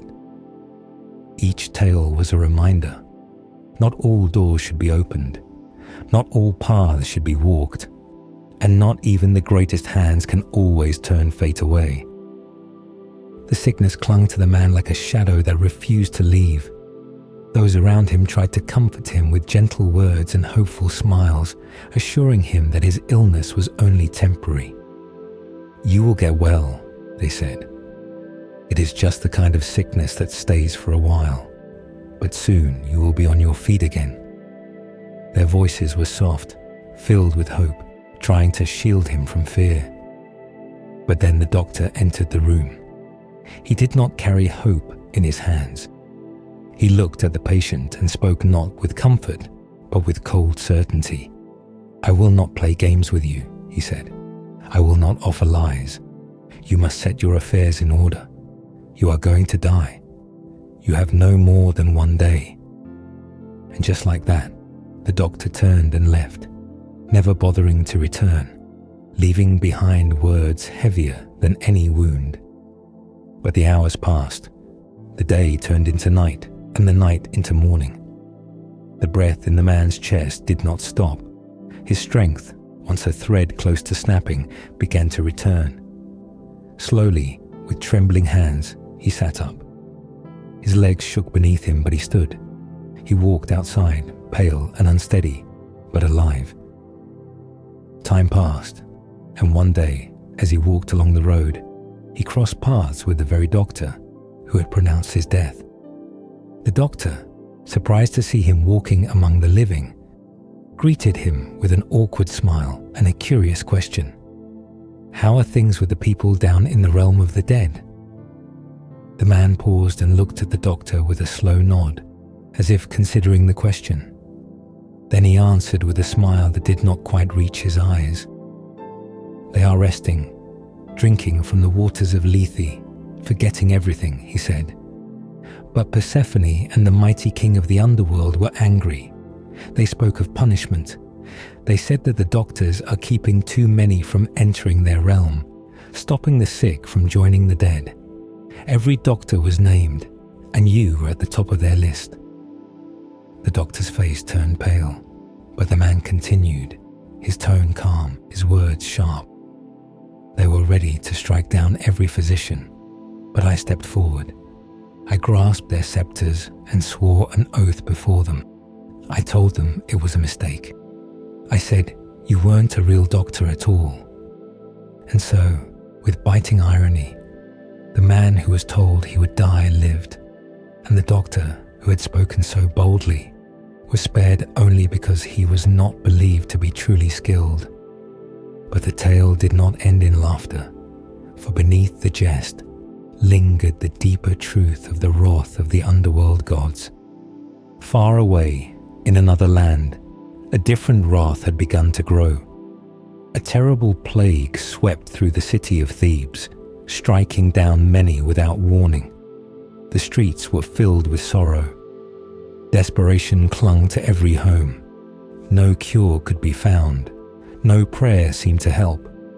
The people turned to the gods, seeking an answer, a way to stop the dying. They sent their messengers to the oracle of Apollo, hoping for guidance. The god replied, not with comfort, but with command. He said the wrath of the two gods of the underworld must be appeased. Hades and Persephone would not lift their anger unless two willing maidens offered themselves in sacrifice. The word spread through the city, heavy as doom, but none of the young women came forward. Fear silenced them all, until, in the quiet of a home, two sisters sat at their loom. They were the daughters of Orion, weaving their threads, when a servant entered and spoke of the oracle's words. The sisters listened. They did not cry. They did not plead. Without hesitation, they stood and declared themselves the offering. They would give their lives to save their people. They stepped into the public square and cried out 3 times, offering themselves to the gods of the underworld.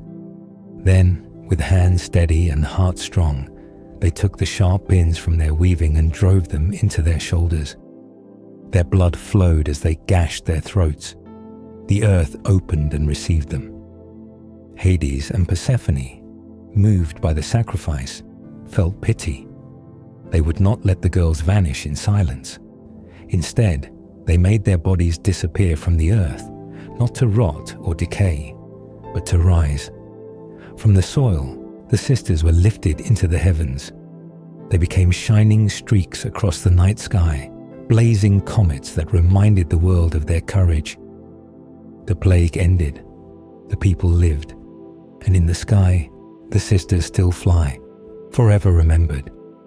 Though feared and hidden, the underworld was never silent. When wrongs were done, it answered. When courage was shown, it rewarded. And when the boundary between life and death was crossed without respect, it reacted. The king of that realm, though quiet, held power no one could deny. The queen beside him watched with eyes that missed nothing. Whether wrath or favor, they never forgot. For every life that clung too long, for every healer who defied the natural end, for every city that disrespected the dead, and for every heart brave enough to give itself freely, there was a response. Sometimes the gods spoke in thunder, sometimes in silence, but always they watched. The sacred lands of Greece, carved by gods and history, bore many hidden corners where the presence of the underworld god was deeply felt, even if his name was rarely spoken aloud. In places where the veil between life and death was believed to thin, shrines and altars rose not in grandeur, but in solemn silence, a quiet reverence for the one who ruled beneath the earth. At the sanctuary of the avenging spirits in Athens, standing near the court where matters of justice were weighed, there were carved images of the god of the dead, of the swift messenger between worlds, and of the earth itself. There, sacrifices were made by those who had been acquitted in the court of the Areopagus. These sacrifices were not celebrations, but solemn gestures of gratitude, for their lives had been spared and judged. And so, offerings were given to the earth who bore witness, the messenger who carried news, and the one who held the final silence beneath all things. Farther along the road of mystery, the town of Eleusis stood as a quiet keeper of secrets. Here, in the rites that whispered of life and death and rebirth, the god of the underworld held a central place. Though never fully named, he was known and felt in the Eleusinian mysteries, a presence both feared and honored, wrapped in sacred silence. For here, his name was not shouted in temples, but whispered in the hearts of initiates, carried through torchlit nights and sacred dances meant to echo the passage of the soul through darkness and back into light. In the ancient city of Corinth, among the open-air images of the sky god, stood another figure, one not of the heavens above, but of the earth below. One statue bore no title, another bore the name of the Most High, but the third was named as the god of the underworld, showing that even in the bustle of a marketplace, the people remembered the one who waited beneath, the one to whom all eventually returned. Further south, in the lands of Argolis near the shadow of Mycenae, a road stretched from one ancient city to another, and along it stood a quiet temple. Within its walls were wooden images, not of kings or warriors, but of a daughter, a mother, and a husband. Persephone, Demeter, and the god of the dead were carved there in sacred wood, a trio bound by seasons and sorrow, in the city of Troezen, inside the temple of the huntress goddess. Altars rose for those who rule below. Here they told the tale of the mother of a god, brought back from death by her son, and of the hero who pulled the beast of death into the daylight, shaking the world with his strength. In the coastal city of Hermione, beyond the shrine of the earth goddess, another temple stood, round and encircled by statues. It was called the Temple of the One with the Hidden Name, a name the people did not fully understand, but still feared. Some said he was once a man, but others knew better. This was no mortal shrine. It was the resting place of the king below, the one known by many names: God of wealth, God of the dead, God of hidden things. Behind this sacred place were 3 other sites, each marked with stones and stories. One was his, one belonged to the name of his riches, and the last was the lake that mirrored the river of the dead. In one of these places, there was a chasm, a deep wound in the earth. It was through this tear that the hound of the underworld was dragged into the world of light, pulled by the hands of a hero who dared to descend. In the land of the Spartans, within the town of Amyclae, there stood an altar dedicated to the god of the sun, but upon it were also images of those who held power beyond life. There, alongside the mother and daughter, stood the god of the dead, surrounded by the fates who spun life's thread, the seasons who marked its passing, and the other goddesses who watched over battle, love, and the hunt. These figures carved together told of a world where all things moved in cycles, and even the god who ruled the end was part of the eternal flow. And finally, in the land of Elis, there was a place unlike any other. A sacred enclosure closed to all but one stood quiet and untouched for most of the year. The temple of the god of the dead was sealed to the world, its silence unbroken except on a single day. And even then, only the priest could enter. No others were allowed to see what lay beyond its threshold. The reason for this secrecy was not known to many, but it was said that the people of Elis, alone among men, had reason to honor this god above all others. They held his name not with fear, but with duty, keeping his rites hidden, sacred, and whole. Across these lands, the god of the underworld was not worshipped with fanfare or joy, but with quiet respect, with hidden shrines and whispered names. He was there in the courtrooms of Athens, in the mysteries of Eleusis, in the markets of Corinth, in the countryside of Argolis, in the cities of warriors, and in the most secret temple of Elis.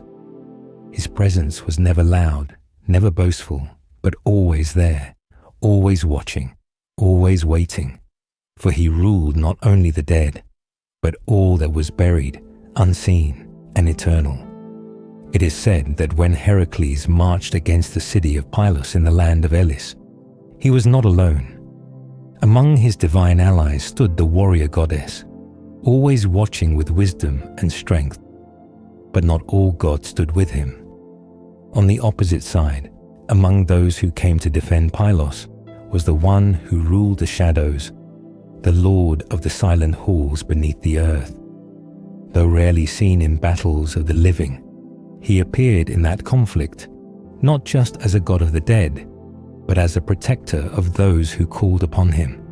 It was said that he was honored by the people of Pylos, who believed him to be their friend and the enemy of Heracles. And in that clash, the story tells, the god of the underworld suffered a wound. A swift arrow struck him, sent by the son of the thunderer, in the very heart of the land of the dead, giving him pain unlike any other. The great poet told of it, saying that even the mighty god of death could bleed when caught in the struggles of the living. This tale stood alongside the other songs, where Poseidon, ruler of the sea, chose his own allies in the war against Troy. And if the sea god could fight beside mortal men, then it was not strange that the god of the underworld too might rise from his throne and take a side. Believing this tale, and remembering that the god had bled for their cause, the people of Elis built a sanctuary in his honor. But they did not keep it open always. Only once a year did they unlock its gates. For just as men only descend once to the land below, so too would this sacred place only open its doors once to mirror the path all souls must walk. Not far from this place, on the eastern slope near the ancient city, rose a mountain named after a maiden of sorrow and transformation. She had once been loved by the god of the underworld, but when the queen discovered this, she brought her foot down upon the maiden in a fury. The earth swallowed her pain, and from that place a fragrant plant grew, mint, forever bearing her name. This mountain, sacred and silent, bore a sanctuary to the god who once held the maiden close, and nearby a grove of the grain mother rose toward the sky, standing watch over the fields below. In the land of Triphylia, where small cities touched the wild rivers, two streams flowed with names that whispered of death. One was called Dalion, the other Acheron, like the river of the underworld. These waters poured into the Alpheos, and the soil around them told its own story. Though it sometimes bore rich fruit, it often turned strange, breeding rust instead of grain, rushes instead of crops. The people said the land was contrary, that life and death grew side by side. And so, in that strange balance, the gods of the upper and lower worlds were honored together. Here, temples to both Demeter and her daughter stood proudly, and the god of the underworld had a place among them, perhaps because in this land, the veil between what grows and what withers was always thin. In Olympia, where great contests and sacred rites filled the air with song and sweat, there too stood a quiet altar. It was not to the shining god of lightning, but to his shadowed brother, the one who held power in the dark. They called him Zeus of the underworld, giving him the name of the sky god, but marking him as the one who ruled beneath. His altar stood not in the open spaces of triumph, but in a more hidden place, a reminder that beneath every shout of victory lies the silence of return. Far away in the land of Phocis, in the small village of Koronaia, a new life rose after war. When the people of Boeotia took the city, they built something sacred in the plain before its walls. Though the passage ends there, broken in time, it carries the weight of stories half forgotten, of worship carried out in the fields and in the earth, of gods honored in quiet ways. And through all these places, from the mountain where mint grows in sorrow, to the rivers that remember the dead, from cities raised after war, to groves watched by grain goddesses, the presence of the underworld god was never far.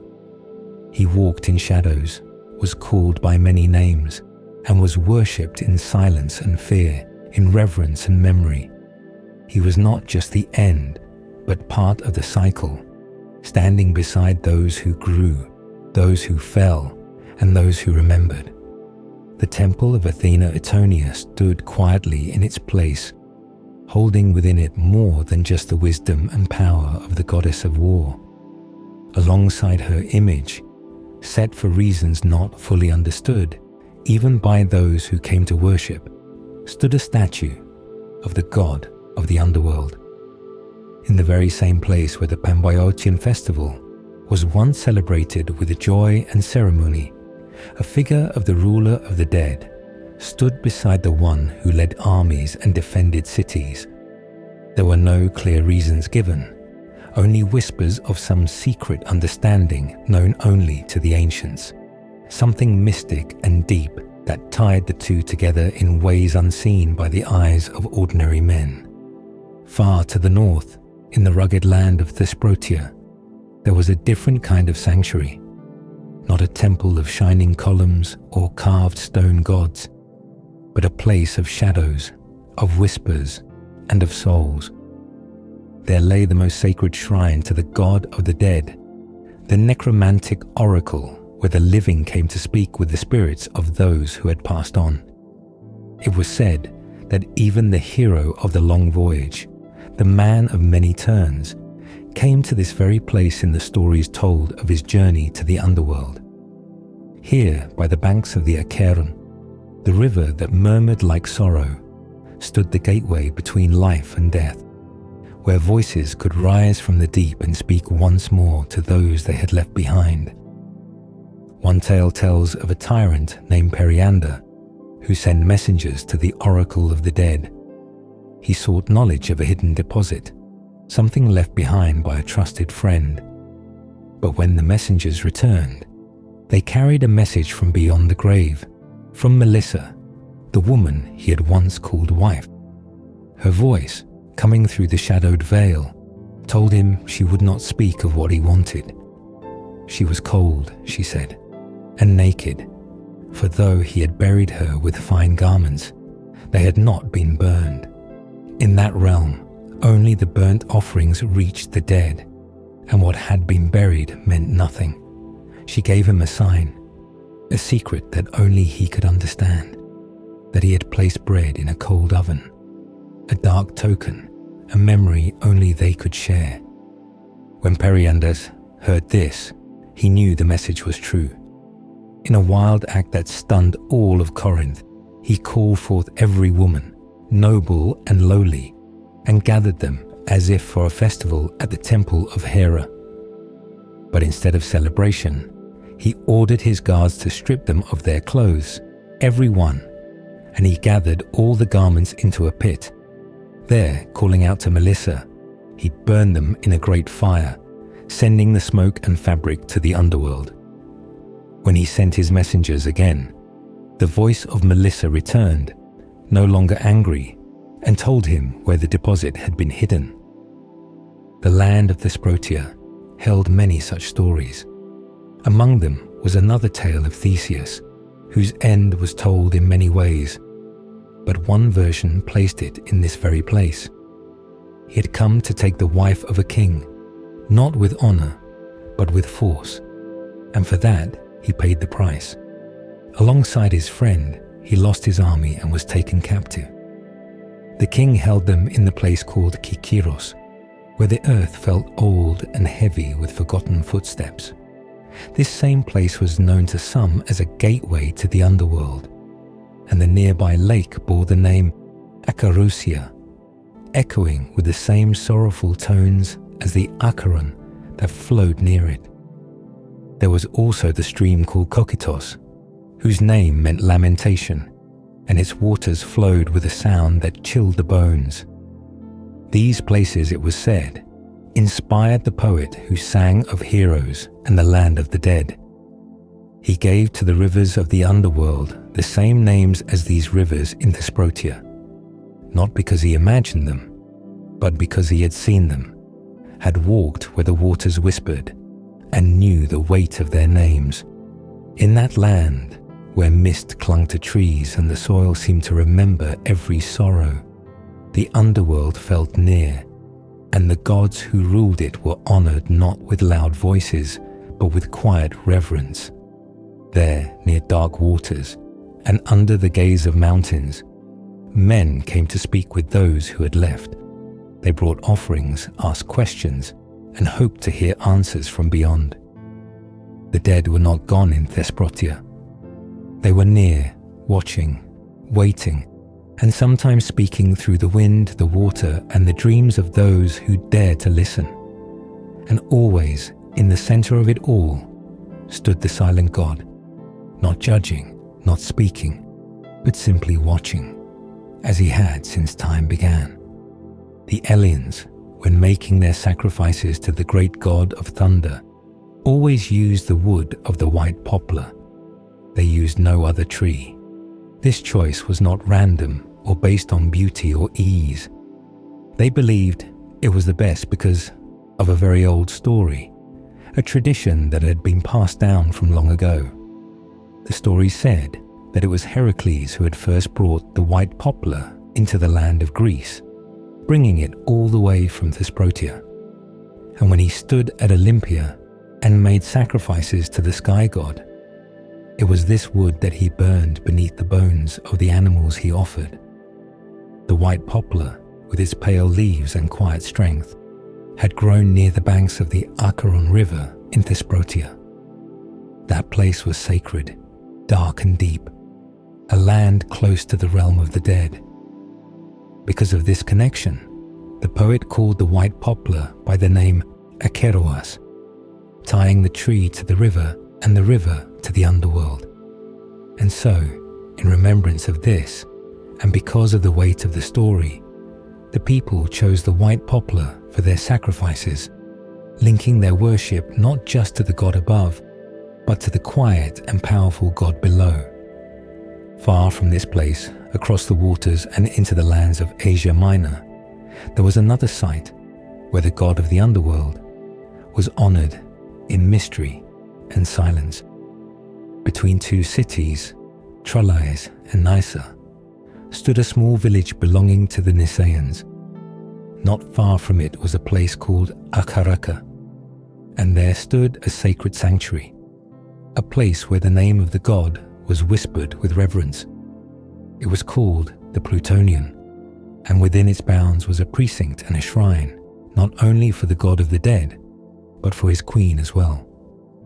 The place also held the Charonion, a cave set above the sacred ground, a place not made by man, but shaped by nature itself, full of strange wonders. Those who were sick or suffering came here, believing that the gods who ruled beneath the earth could offer healing just as surely as they ruled over death. The sick would live near the cave in the quiet village, and the priests who served the gods would care for them. These priests did not heal with herbs or tools. Instead, they dreamed. They would sleep in the cave and receive visions in the dark, messages whispered from beyond.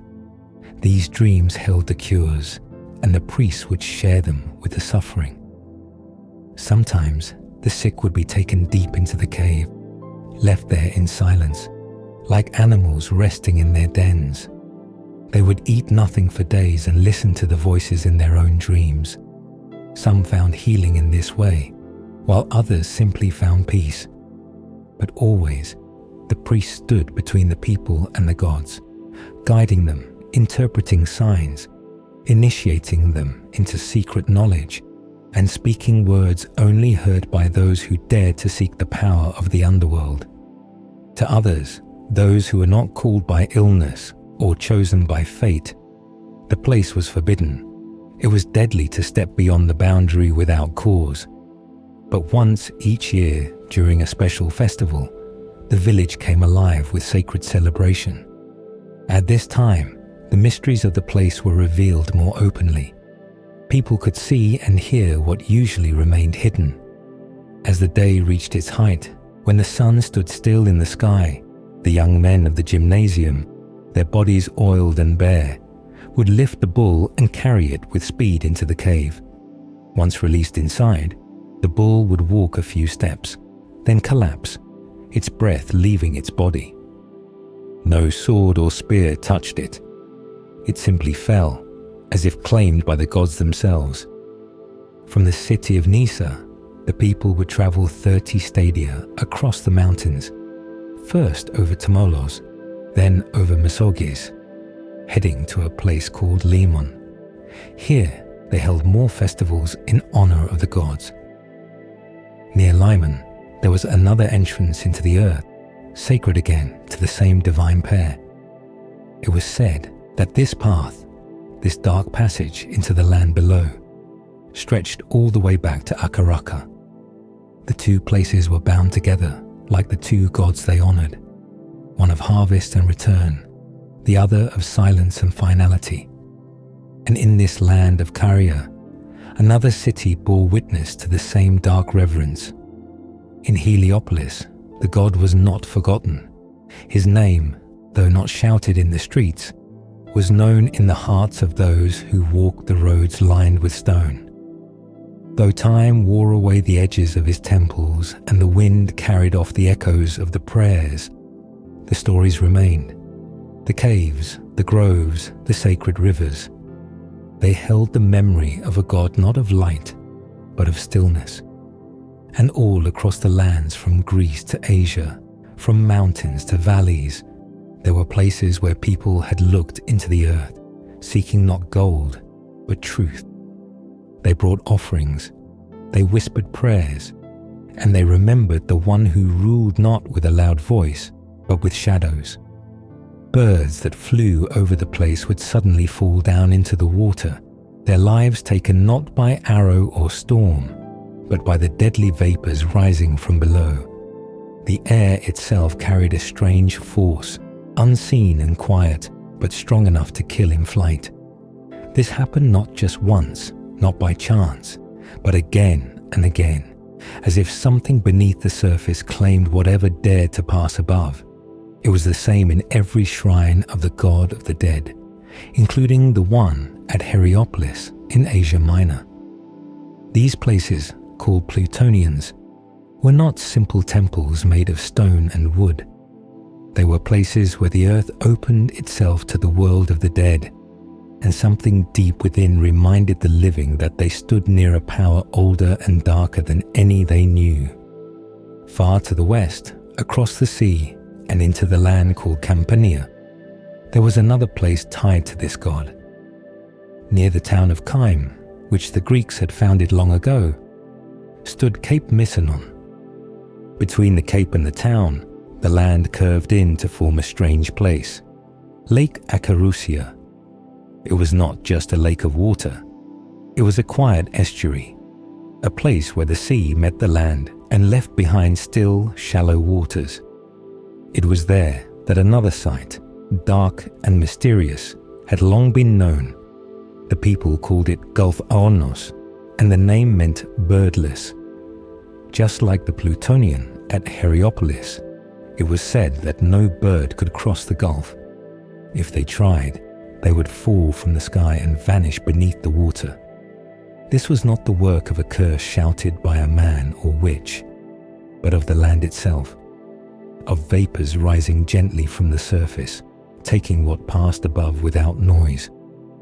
Before the time of those who now told the stories, long before, the people believed this place was where the great hero of old had come. The same man who had sailed across the sea, faced monsters, and tricked gods, was said to have walked into the underworld right here. This place, they said, was the setting of the story where he met the spirits of the dead. The writers believed it. They said that not only did the hero visit this place, but that there had been a true oracle here, a place where the voices of the dead could be heard. This oracle was ruled by the same gods, those who watched over death and sleep, silence and shadow. It was here, hidden among the hills, that people came to seek answers from those who no longer walked the world. The gulf itself was surrounded by steep hills, cliffs that rose sharply on every side. Only the narrow mouth where ships could enter remained open. In earlier days, the slopes were covered thickly with wild trees, untouched by axes, untamed by man. These trees, tall and silent, gave the whole area a shadowy look, even when the sun stood high. The land itself whispered old secrets. The people who lived nearby added to the feeling with their stories. They said that the air was full of death, and even the birds knew not to pass. And so the place gained its name and its fear. Some believed that this too was a Plutonian, a gateway to the realm below. They spoke of a people called the Chimerioi, who had once lived there. These people, strange and secretive, were said to dwell not in houses above ground, but in hidden halls beneath it.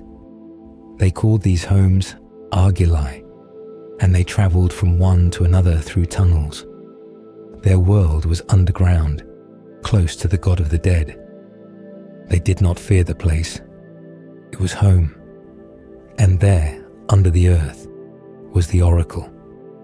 Only those who had made offerings, only those who had shown respect to the dark gods, could come to this place.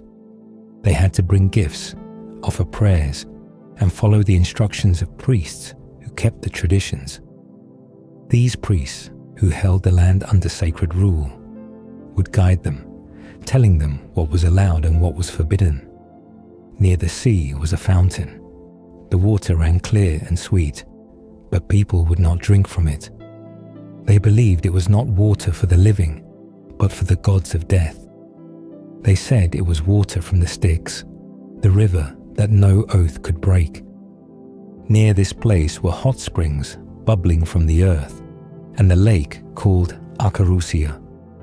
These things reminded the people of the burning river of the underworld, the river of fire, known by the name Periflegathon. All of it, fire, water, shadow, silence, came together here. Another writer told more about the people who had once lived in this place. He said they had no need for light, for they lived beneath the surface. They moved through tunnels, not roads.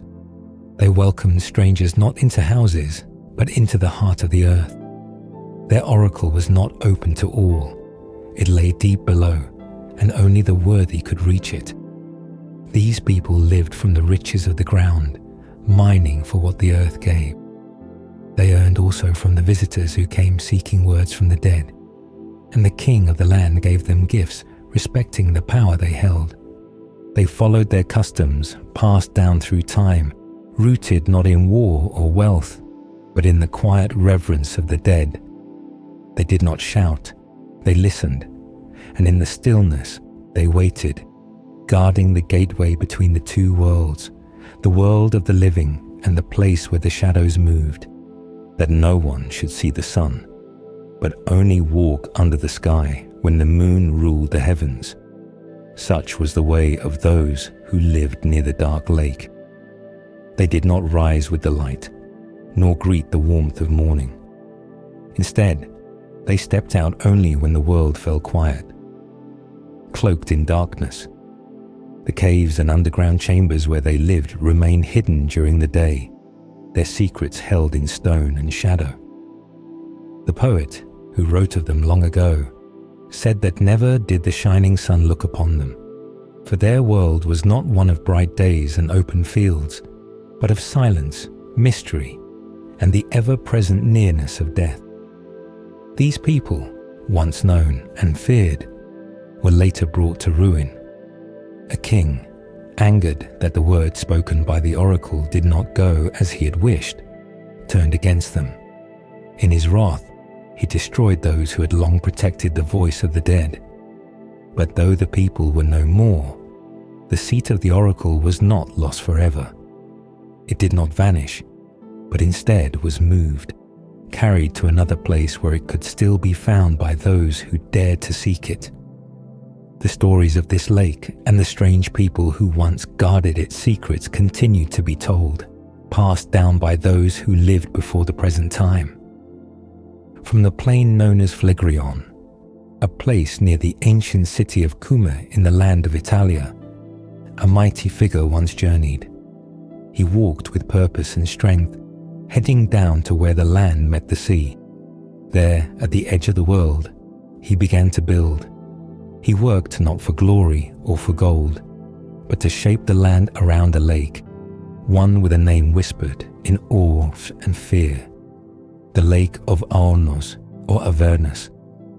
This place, more than any other, was tied to the unseen world.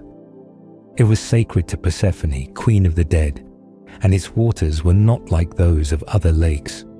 They did not reflect the sky like a mirror, nor dance with the breeze.